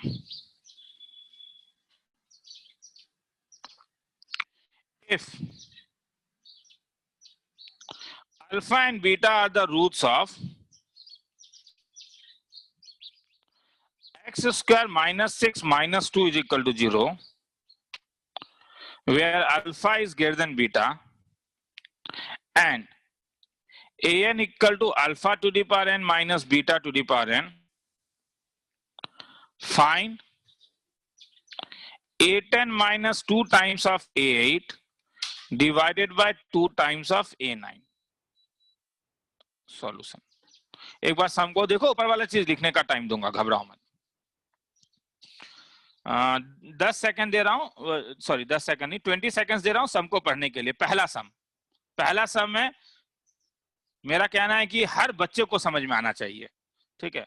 अब उसमें मेरा भी है कि मैं तुम्हें वैसे समझा पाऊंगा या नहीं, मगर तुम्हारा भी है कि समझ में नहीं आने से मुझसे डाउट पूछोगे।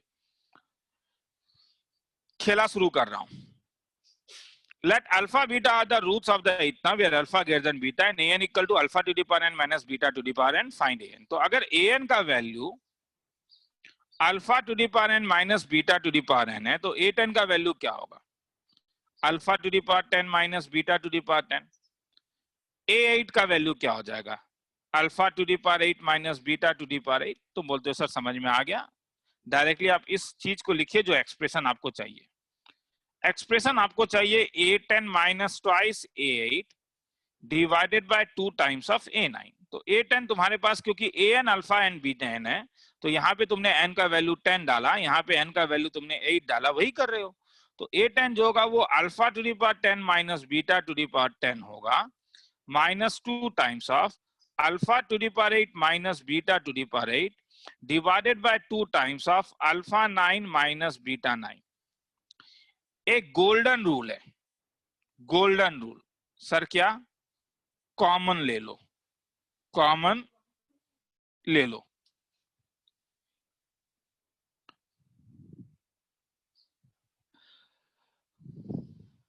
कॉमन ले लो। तुम बोलोगे सर क्या बात है, वो तो हम भी जानते हैं। हाँ, तो मैं भी तो वही कह रहा हूं, ये बड़ा इंपॉर्टेंट चीज है, कॉमन ले लो। तो अल्फा टू दी पावर 10 और अल्फा टू दी पावर 8 जो होता है वो alpha to the power 10 minus 2 alpha to the power 8 minus beta to the power 10 minus 2 beta to the power 8 divided by 2 times of alpha to the power 9 minus beta to the power 9। Sir आपने ऐसा common क्यों लिया, ऐसा क्यों लिखा? ये लिखने का रीजन ही था कि इसमें से कुछ कॉमन आ, अल्फा टू दी पावर 8, तो क्या बच गया? Alpha square minus 2 minus beta to the power 8, क्या बच गया? Beta square minus 2 divided by 2 times of क्या बच गया? Alpha 9 minus beta 9। अब मेरा कहना है कि तुम्हें कुछ पैटर्न्स को देखना होगा और समझना होगा। ये जो पैटर्न है अल्फा स्क्वायर माइनस 2, ये पैटर्न यहां पे भी है, देखो एक्स स्क्वायर माइनस 2। तो अब मैं क्या कर रहा हूं, मैं साइड में कुछ चीज लिख रहा हूं। यहां पे क्वेश्चन कह रहा है कि x square minus 6x minus 2 का 2 रूट है, क्या? Alpha beta. तो अल्फा इसे सेटिस्फाई करेगा, मतलब alpha square minus 6 alpha minus 2 is equal to 0। तुम्हें अल्फा माइनस 2 यहां पे दिखना होगा। तुम बोलो ऐसा दिख रहे हो, अल्फा स्क्वायर माइनस 2 6 अल्फा है और बीटा स्क्वायर माइनस 2 6 बीटा है। अगर मैं इस वाले को 1 ले लूं तो अब मुझे बोलो मैं क्या करूंगा? क्या इसके बदले मैं ये लिख लेता हूं और बीटा स्क्वायर माइनस 2 के बदले ये लिख लेता हूं? तो फ्रॉम 1 मैं क्या लिख सकता हूं तब? Alpha to the power alpha square minus 2 के बदले मैं 6 अल्फा लिख रहा हूं, beta to the power 8 beta square minus 2 के बदले 6 बीटा लिख रहा हूं, divided by 2 times of alpha 9 minus beta 9 from 1। तो this can be written as 6/2 को 6 को कॉमन ले लेता हूं, अल्फा 9 माइनस बीटा 9 2 को कॉमन ले लेता हूं, तो ये और ये कैंसिल हो जाएगा, आंसर 3 आ गया, खेला खत्म। किसी को लिखना है तो लिख लो। तुम बोलेगे सर ये सम और एक बार आपने कराया था बहुत दिन पहले। हाँ मुझे याद है, मगर क्वाड्रेटिक का पहला सम यही। तो ध्यान से देखो, अब मैं तुम्हें एक चीज कहना चाहता हूं। जब तुम घनश्याम तिवारी, अमित अग्रवाल या कोई भी किताब देखोगे या बाय चांसली मेरे टेस्ट के किसी सॉल्यूशन में ही देखोगे, ये वाला जो पोर्शन है, ये पोर्शन तुम देखोगे कि ये पोर्शन नॉर्मली ऊपर रहता है। अब बंदा कंफ्यूज हो जाता है कि अरे सर ऊपर जो है, ऑथर को कैसे पता चला? ऑथर को कुछ नहीं पता चलता है। तुम जब चीजों को सॉल्व करोगे तो ऐसे ही करोगे। जो एक्सप्रेशन का वैल्यू निकालना है पहले तुम उसको निकालने का कोशिश करोगे। जब तुम फंस जाओगे कॉमन लोगे, कॉमन लेके जब तुम फंस जाओगे तो तुम दोबारा सम को देखोगे कि क्या इसमें वो वाला पैटर्न दिख रहा है। ध्यान से देखोगे तो तुम्हें बोलेगा तुम्हें वो पैटर्न दिख रहा है, x minus 2 is equal to 6x। कभी कभी हो सकता है कि तुम्हें एक्स स्क्वायर माइनस 6x का पैटर्न का जरूरत पड़ जाए। अब वो पैटर्न तुम्हें वहां पे निकाल के देखना होगा कि क्या मैं मैनिपुलेट करके इक्वेशन में वो पैटर्न लेके आ सकता हूं। लिखना है तो लिख लो, फिर आगे चलते हैं। सर हाँ पूछ। सर हमने क्वाड्रेटिक में अल्फा और बीटा को रिप्लेस करके वैल्यू निकाला। अल्फा, हाँ मतलब अल्फा बीटा का रूट है तो वो उसे सेटिस्फाई कर रहा है। Okay sir. वो जो रिप्लेस है, रिप्लेस वर्ड मुझे अच्छा नहीं लगा, मतलब मुझे अच्छा लगता है सेटिस्फाई कर रहा है। चीज ही वही है ना। तुम कब कहते हो कि कोई चीज रूट है उसका? जब वो उसे क्या करता है। तो मैं तुमसे पूछूं, क्या x square minus 6x plus 5 equal to 0 का root x is equal to 1 है? कैसे पता लगाओगे? रिप्लेस कर देंगे x को। हाँ तो हाँ, ये इसमें पुटअप कर दोगे तो वही मैं कह रहा हूँ। हाँ तो रूट का मतलब उससे सेटिस्फाई कर रहा है। लिखना है तो लिख लो, थोड़ा बड़ा कर देता हूँ ना। चलो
सर थोड़ा सा नीचे लेके जा सकते हैं? हाँ हाँ हाँ।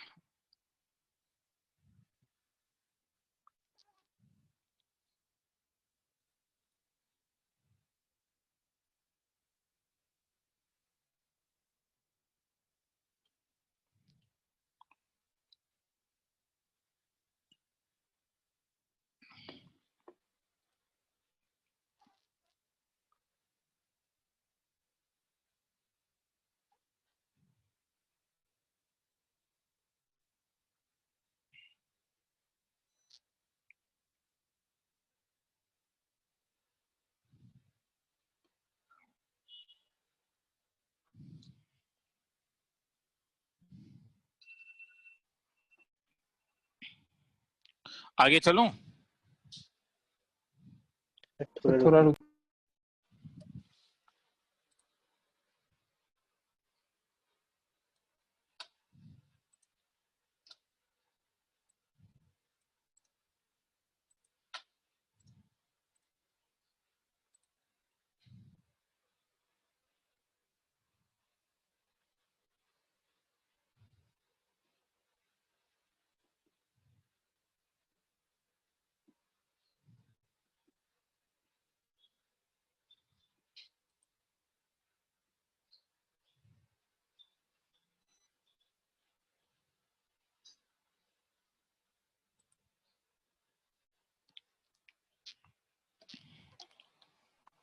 चलो हो गया।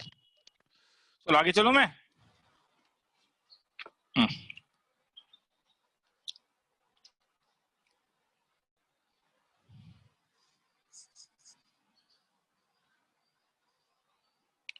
If alpha and beta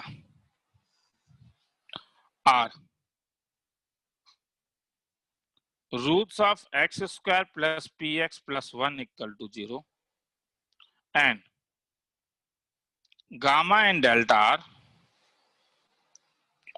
roots of x square plus qx plus 1 equal to 0,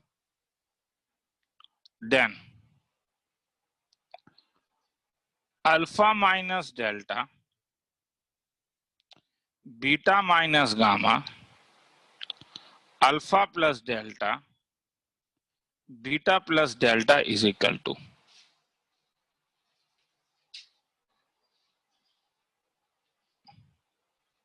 alpha minus gamma है a p square plus q square, b p square minus q square, c q square minus p square, d0 solution.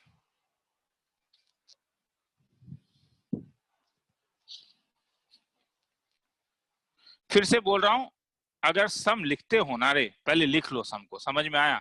यहाँ पे जरा important है, अब trigonometry जैसा नहीं है थोड़ा सा ये टॉपिक। हाँ, सम को लिख लो, मैं तुम लोगों को टाइम दे रहा हूँ सम लिखने के लिए, घबराओ मत। ठीक है, सर गामा एन क्या लिखा है वो? Gamma and delta. Okay sir.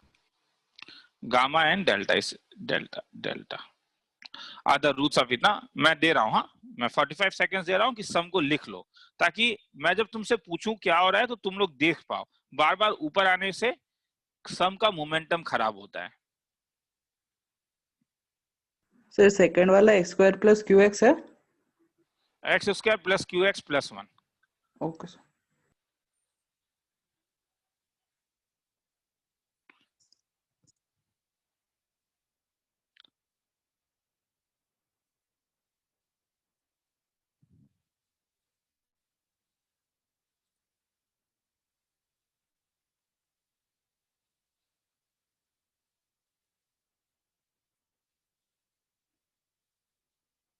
चलो शुरू कर रहा हूं।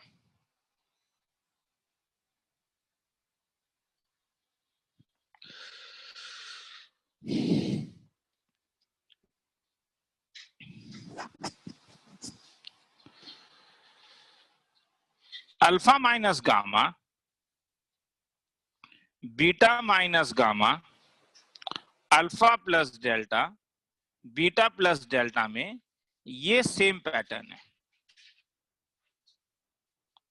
और ये सेम पैटर्न है, alpha plus delta, beta plus delta. तो सेम पैटर्न वाले को ब्रेक करके देखता हूं। इसे अगर ब्रेक करूंगा तो मुझे मिलेगा alpha beta minus gamma of alpha plus plus gamma square alpha beta plus gamma plus delta तरीका plus alpha plus beta delta plus delta square. तुम्हें क्या लग रहा है कि इस सेकेंड स्टेप में लाइन नंबर 9 में तुम क्या क्या जानते हो? बोल सकते हो, बोलोगे तो मुझे अच्छा लगेगा। Alpha beta line alpha number plus 9 में अभी हाँ, तो क्या क्या जानते हो? तुम जानते हो कि x square plus p x plus 1 equal to 0 का दो रूट है अल्फा बीटा, इसलिए अल्फा प्लस बीटा मेरे लिए माइनस पी होगा और अल्फा बीटा मेरे लिए 1 होगा। मैं बार बार 1 2 3 नहीं लिख रहा हूं, ये वैल्यूज मैं इसमें डाल रहा हूं, ऐसे दिखा रहा हूं। अल्फा बीटा 1 है, 1 plus P gamma plus gamma square 1 minus P delta plus delta square. Pattern ध्यान से देखो, पैटर्न सर कौन सा pattern? Gamma square plus 1 gamma x square plus 1 दिखा? समझ में आया मैं क्या बोल रहा हूं? मेरा कहना है, अब मैं सेकंड वाले में आ रहा हूं। मेरा कहना है कि गामा किसका रूट है? गामा डेल्टा रूट ऑफ, तो इसका मतलब ये इसे क्या करेगा? ये इसे सेटिस्फाई। तो हेंस क्या मिला? इसे मैं ऐसा भी लिख सकता हूं, इसको मैं ऐसा भी लिख सकता हूं क्या? X square plus 1 is equal to minus q x. तो मतलब ये इसे भी सेटिस्फाई करेगा, तो क्या आएगा बोलोगे? Gamma square plus 1 is equal to minus q gamma और डेल्टा स्क्वायर प्लस 1 इस पूरे को सेटिस्फाई कर रहा है, is equal to minus q delta. अब ये वाला वैल्यू अगर इस वाले में डाल दूं तो इसे थोड़ा सजा के लिख देता हूं, P gamma plus gamma square plus 1 minus P delta plus delta square plus 1। अलग कलर कोड में जाते हैं, gamma square plus 1 gamma square plus 1 delta square plus 1 delta square plus 1 क्या आया? P gamma minus q gamma multiplied by minus P delta minus q delta. कुछ अच्छा लगा? हाँ, माइनस को कॉमन ले लेता हूं, गामा को भी कॉमन ले लेता हूं, तो P माइनस क्यू, यहाँ पे माइनस डेल्टा को कॉमन ले लेता हूं, क्या आया? P plus Q. तुम बोलोगे सर डायरेक्टली क्यों नहीं बोल रहे हो? माइनस माइनस कैंसिल, सॉरी ये तो प्लस गामा है, तो ये तुम्हारे पास हो गया minus gamma delta P minus Q into P plus Q. अब बोलोगे गामा डेल्टा निकालना है, अगर क्वेश्चन लिखा है तो दोबारा देखो, क्वेश्चन लिखा है तो दोबारा कोई बोलेगा? इज इक्वल टू 0 का दो रूट है, गामा और डेल्टा, कोई बोलेगा? गामा डेल्टा का वैल्यू 1। ये इसमें डालता हूं तो क्या मिला? माइनस, तो repeated application of above theory, तो मैं आंसर दे रहा है Q square minus P square. खेला खत्म, Q square minus P square. किसी को लिखना है तो लिख लो, कुछ पूछना है तो पूछ लो, 4 मिनट का टाइम दे रहा हूं ताकि समझना भी होगा। आज तुम्हें कोई नया थ्योरी नहीं सिखाऊंगा, तुम 10th लेवल में जो चीज पढ़ के आए हो ये सब 10th में तुमने पढ़ा हुआ है। तुम बोलोगे सर कहां पढ़ा हुआ है, क्या बोलते हो यार? रूट अपने इक्वेशन को सेटिस्फाई करते हो, नहीं पढ़े हो? डिस्क्रिमिनेंट ग्रेटर देन 0 होने से रियल रूट होता है, नहीं पढ़े हो? सब कुछ तो पढ़ा हुआ है, बस मैं उसका एप्लीकेशन बता रहा हूं। तो तुमने आज क्वाड्रेटिक का कोई नया थ्योरी सीखा ही नहीं है, सीखोगे भी नहीं। हमारा मकसद ही अभी ये है।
आगे चलूं?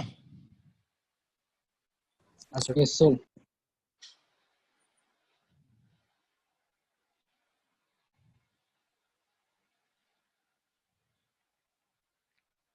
न्यूटन्स आइडेंटिटी, ये खुद प्रूफ कर सकते हो, मैं प्रूफ नहीं कराऊंगा, जो ऊपर मैंने लिखवाया था वही चीज से आता है कि if ax square plus bx plus c is equal to 0 has roots alpha and beta and vn is equal to alpha to the power n plus beta to the power n, then pattern देखो, हाँ pattern देखो, pattern देखो जो मैं लिख रहा हूं, then a into vn plus 2 plus b into vn plus 1 छोटा होते जाएगा plus c into vn is equal to 0। Proof बड़ा सिंपल है रे, मैं 2 स्टेप का प्रूफ है, इसलिए मैं कह रहा था कि खुद कर सकते हो। जरा ठीक है, इसे करवा देता हूं ताकि नेक्स्ट टाइम से जब बोलूंगा खुद कर सकते हो तो कॉन्फिडेंस तुम्हारे पास आए कि हाँ मैं खुद कर पाऊंगा। vn प्लस 2 क्या होगा अगर vn ये है तो? Alpha n plus 2 plus beta n plus 2.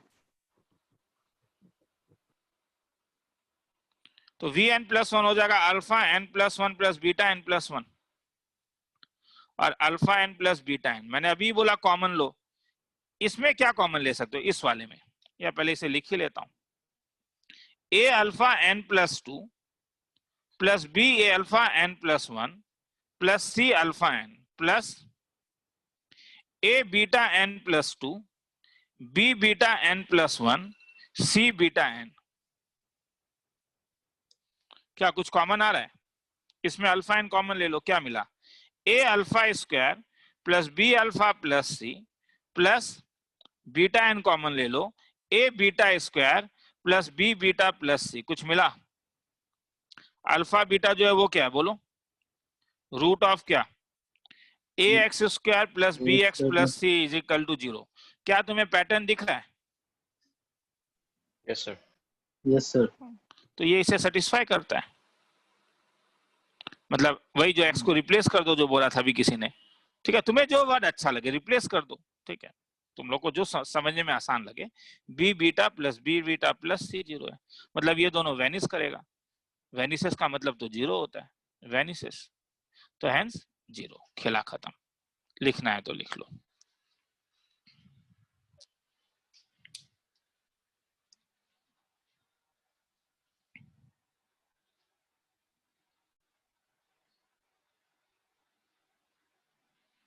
इससे फायदा क्या होता है ना कि कभी कभी अब तुम alpha to the power 5 plus beta to the power 5 इस इक्वेशन से निकाल सकते हो।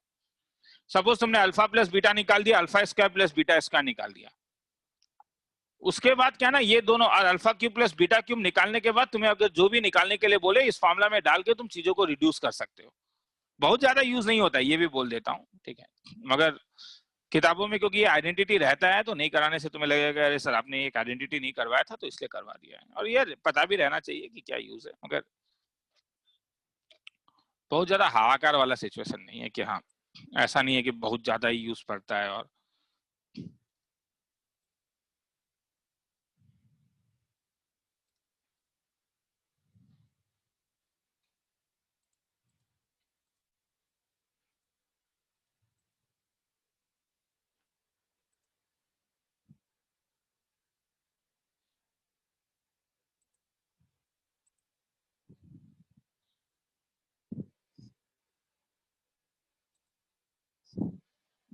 चलो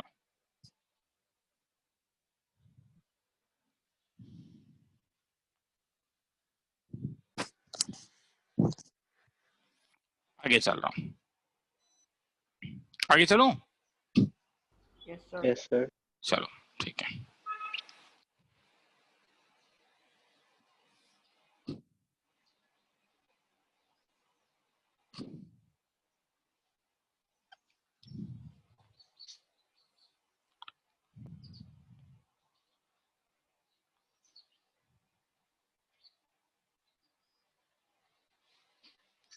कभी कभी कोई रिलेशन देगा रूट्स के बीच में, जैसे सम तुम्हारे पास है,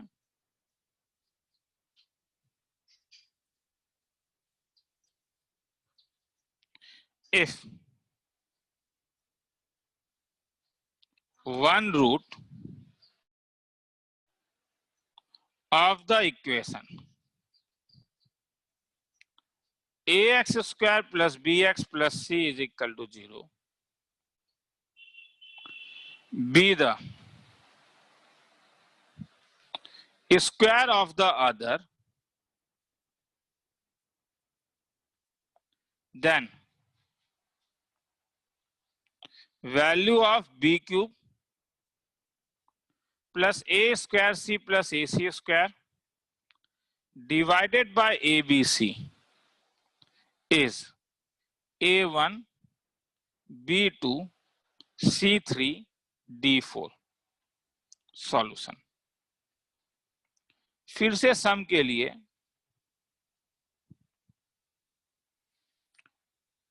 फोर्टी 45 सेकेंड्स दे रहा हूं। दो तरीके से कर सकते हो, एक जो ट्रिग्नोमेट्री में हम लोग ट्रिक लगाते थे कि थीटा का वैल्यू कुछ डाल के देख लो, वो बाद में कराऊंगा, और एक लंबा वाला ट्रिक। तो पहले लंबा वाले ट्रिक से करवा देता हूं।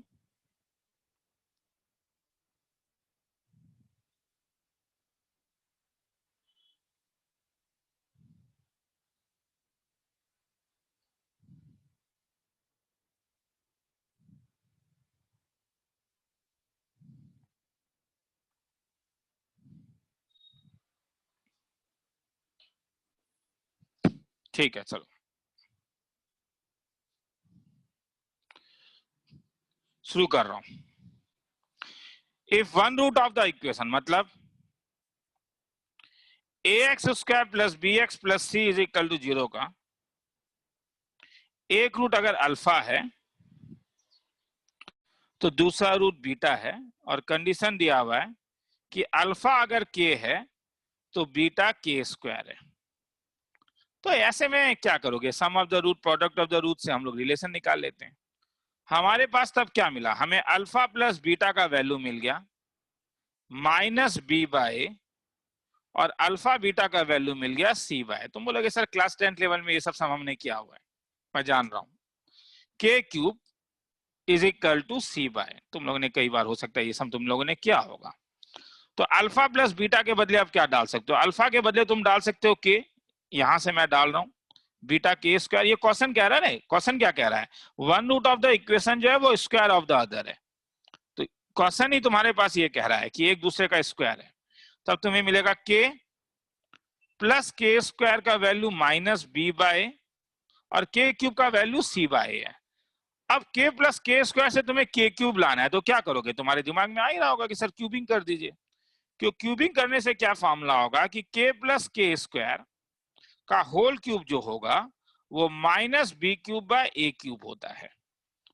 तो अगर मैं ब्रेक करूं तो ये के क्यूब प्लस के टू द पावर 6, मैं नॉर्मली ऐसे में ये फॉर्मूला ज्यादा बेटर मानता हूं, A cube plus B cube plus thrice A B multiplied by A plus B वाला। हाँ, तो don't get confuse with this A and B. हाँ, मैं ये फॉर्मूला लिख रहा हूं क्योंकि ए प्लस बी देखो यहां पे तुम्हें मालूम है। तो अगर ये वाला फॉर्मूला लगाओगे तो ये 3 times of k into k square multiplied by k plus k square is equal to minus B cube by A cube. अब तुम के का वैल्यू इसमें डालना शुरू करो। के क्यूब के बदले तुम सी बाय ए डाल सकते हो, के टू द पावर 6 के बदले सी स्क्वायर बाय ए स्क्वायर डाल सकते हो। 3 ये वाला टर्म तुम्हारे पास के क्यूब बन जाएगा, तो के क्यूब सी बाय ए है, और k प्लस के स्क्वायर क्या बनेगा, ध्यान से देखो, k प्लस के स्क्वायर देख दिया हुआ है, तो ये minus B by is equal to minus B cube by A cube. तो हेंस थोड़ा सजा के लिख देता हूं, C by A plus C square by A square minus thrice B C by A square is equal to minus B cube by A cube. सबको A cube से multiply कर देता हूं, नीचे ही जाता हूं। सबको अगर ए क्यूब से मल्टीप्लाई करूंगा तो C A square plus C square A minus thrice A B C is equal to B minus B cube. अब वैल्यू किसका निकालना है, मैंने इसलिए कहा था, ठीक है, वैल्यू किसका निकालना है लिख के रखो, वैल्यू निकालना था बी क्यूब प्लस ए स्क्वायर सी। देखो यार, तुमको बोलता हूँ मैं नहीं, जहां जो समझा था मैंने उसे हटा दिया, पता नहीं, ऊपर मुझे देखना ही होगा। सम इसका वैल्यू निकालना है, कॉपी, तुम्हें इसका वैल्यू निकालना है, पेस्ट। बी क्यूब प्लस ए स्क्वायर सी दिखा, बी क्यूब दिखा, ए स्क्वायर सी दिखा, सी स्क्वायर ए दिखा, तो ठीक है। तुम बोलोगे सर क्यों बोर कर रहे हो, आप भी बहुत बोर कर रहे हो।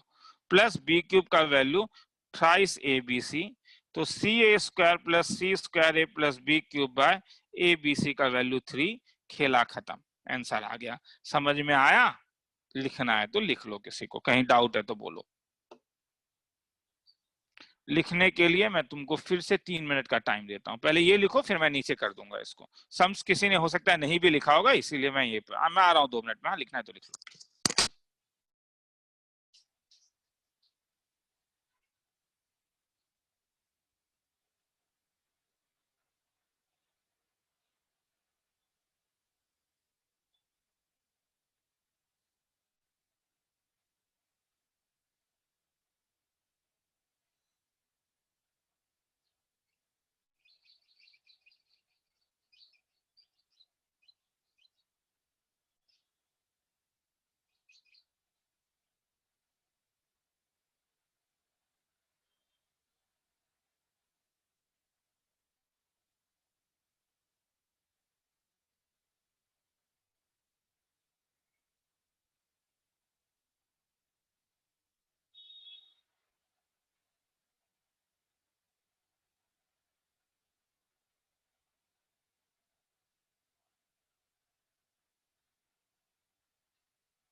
चलो थोड़ा सा ऊपर कर देता हूं।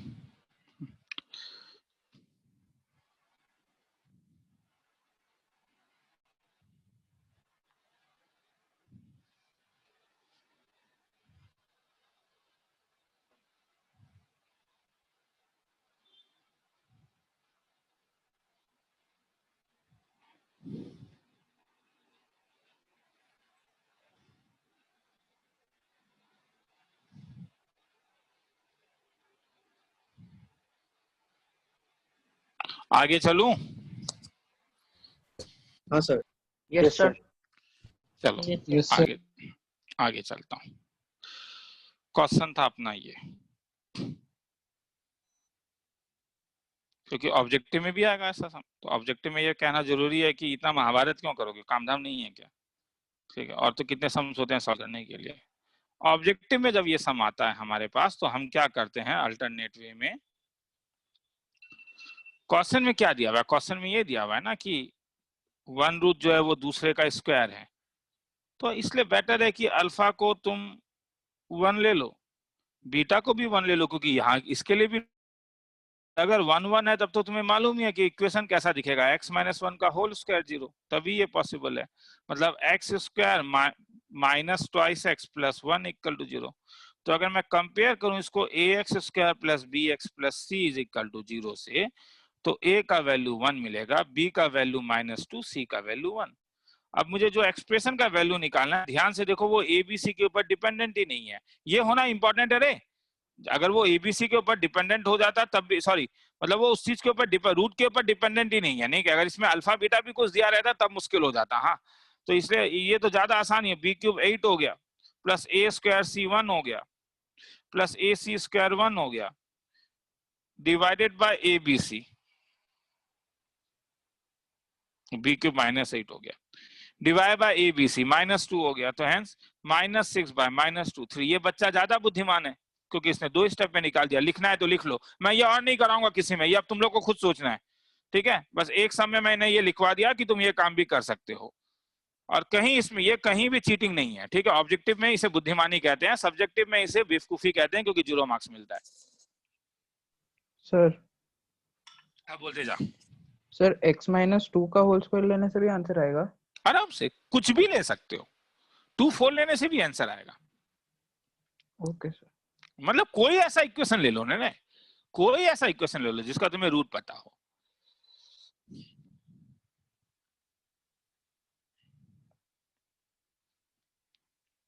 आगे चलूं?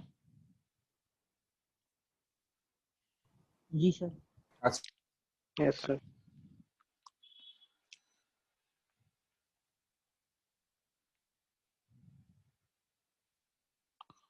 Concept of identity.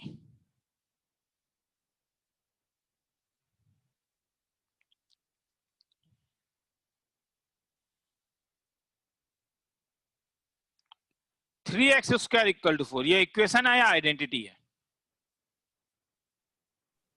Equation.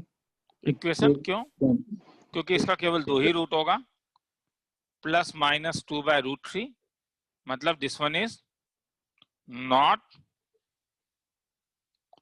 satisfies for all values of x in its domain, ठीक है। 0 into x² equal to 0, equation या आइडेंटिटी? ध्यान से सोचो, आइडेंटिटी। समझ में आ रहा है? Equation identity. जो भी वैल्यू डालो रे, जो भी वैल्यू डालो, x इज इक्वल टू 1 डालो सेटिस्फाई करेगा, 2 डालो सेटिस्फाई करेगा, √2 डालो, मतलब this one is satisfies for all real values of x। ये आइडेंटिटी है। तो तुम बोलोगे सर आपने कहा था कि क्वाड्रेटिक इक्वेशन में x² के आगे 0 नहीं हो सकता। मैं कहां बोल रहा हूं ये इक्वेशन है, ये एक एक्सप्रेशन है। एक्सप्रेशन तो है ना ये, मैं इक्वेशन नहीं कह रहा हूं। तो अगर मैं कभी तुमसे पूछूंगा कि एक एक्सप्रेशन दिया हुआ है, कुछ याद आ रहा होगा, एक डीपीपी में सम था, ax² + bx + c is equal to 0 has an identity. कब होगा बोलो? अगर ये आइडेंटिटी है तो क्या ये सबके लिए सेटिस्फाई करना पड़ेगा? हाँ सर। अच्छा अब मुझे बोलो, हाँ sir. 0x² + 0x + 0 is equal to 0, क्या बोलते हो? एक्सप्रेशन या आइडेंटिटी? Identity identity. आइडेंटिटी। तो आप खुद आंसर बोलो ना, क्या होगा? ये आइडेंटिटी है कब? A = B = 0। ये तभी हो सकता है इफ और coefficients are 0, that is a भी 0, b भी 0, c भी 0। और तब तुम इसका एक रूट नहीं बोलोगे, कितना रूट बोलोगे? इसके कितने रूट्स हैं? अरे इसके रूट्स मतलब इसे सेटिस्फाई करने वाले, इसे कितने वैल्यू सेटिस्फाई करेंगे? All values. 0x + 0 equal to 0, तो दिस 2 रूट्स बोल सकता है नहीं? मोर देन 2 रूट्स, ठीक है। तो ये हर एक चीज इतना लिखने का जरूरत नहीं है, डायरेक्टली तुम लोग नीचे लिखोगे, ठीक है, क्योंकि इतना फिर घौच-पौच हो जाता है। ठीक है, बस एक चीज देख लेना कि 0x is equal to 0 is an identity, क्योंकि ये कॉन्सेप्ट है, because this one is satisfies for all real x। तो इसीलिए अगर मैं तुम्हें कभी भी क्वेश्चन पूछे कि ax² + bx + c is equal to 0 is an identity, इसे अलग अलग तरीके से पूछा जाता है। कभी कभी आइडेंटिटी इन x नहीं पूछ के दिया, बोला जाता है कि हैज मोर देन 2 रूट्स, तब भी वो आइडेंटिटी होगा, क्योंकि क्वाड्रेटिक का तो मोर देन 2 रूट्स हो नहीं सकता है, ठीक है। और कभी कभी ऐसा भी बोल सकता है कि हैज इनफाइनाइट रूट्स। ये तीनों लैंग्वेज एक ही है, ये तीनों लैंग्वेज का मतलब एक ही होता है। क्या? दिस इंप्लाइज a भी 0, b भी 0, c भी 0, मतलब ऑल कोएफिशिएंट्स आर 0। अब मैं ये नहीं कह रहा हूं आर 0, मतलब अगर मैं तुमसे कभी पूछूं प्रॉब्लम कि इफ एकदम छोटा सम दे रहा हूं, A square minus 1x plus A plus 1 equal to 0 is an identity, तो बोलोगे ए का वैल्यू क्या होगा? 1 तो ये आइडेंटिटी होने के लिए तो यहाँ से जब तुम ए स्क्वायर माइनस 1 को 0 डालोगे तो ए का वैल्यू 1 माइनस 1 आएगा, मगर केवल इसे 0 होना पड़ेगा या इसे भी 0 होना पड़ेगा? तो उसे भी दोनों को 0 होना तो पड़ेगा। दोनों को ही 0 होना पड़ेगा, तो एंड है, एंड का मतलब यूनियन या इंटरसेक्शन? Intersection. तो अगर इंटरसेक्शन होगा तो आंसर क्या होगा? -1 ए इज इक्वल टू -1। खेला खत्म, समझ में आया? और ऊपर लिखोगे रे कॉन्सेप्ट ऑफ आइडेंटिटी, ये इंपॉर्टेंट है। हाँ, ये मत लिखो, ये तो मैंने समझाने के लिए बोला था। ऊपर हेडिंग दोगे, मेरे पास जगह नहीं है, यहाँ दे रहा हूँ। कॉन्सेप्ट हेडिंग दोगे ही, हेडिंग देना सबसे इंपॉर्टेंट चीज है, क्योंकि तुम्हें यही याद रहेगा। ओ सर, आपने कॉन्सेप्ट ऑफ आइडेंटिटी में करवाया था ये सब, कॉन्सेप्ट ऑफ आइडेंटिटी।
लिख लिया? Yes sir. Yes, sir.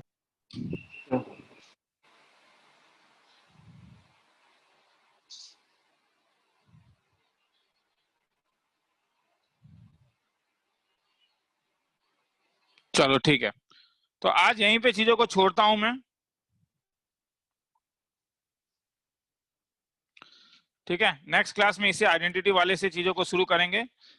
तो नेक्स्ट क्लास में तुम लोग मगर कुछ नया चीज सीखोगे। हाँ, वो वेविक कर्व को थोड़ा सा एक बार रिवाइज करके आ जाना, वेविक कर्व का यूज पड़ेगा। चलो ठीक है, चलो आज के लिए कुछ किसी को पूछना है?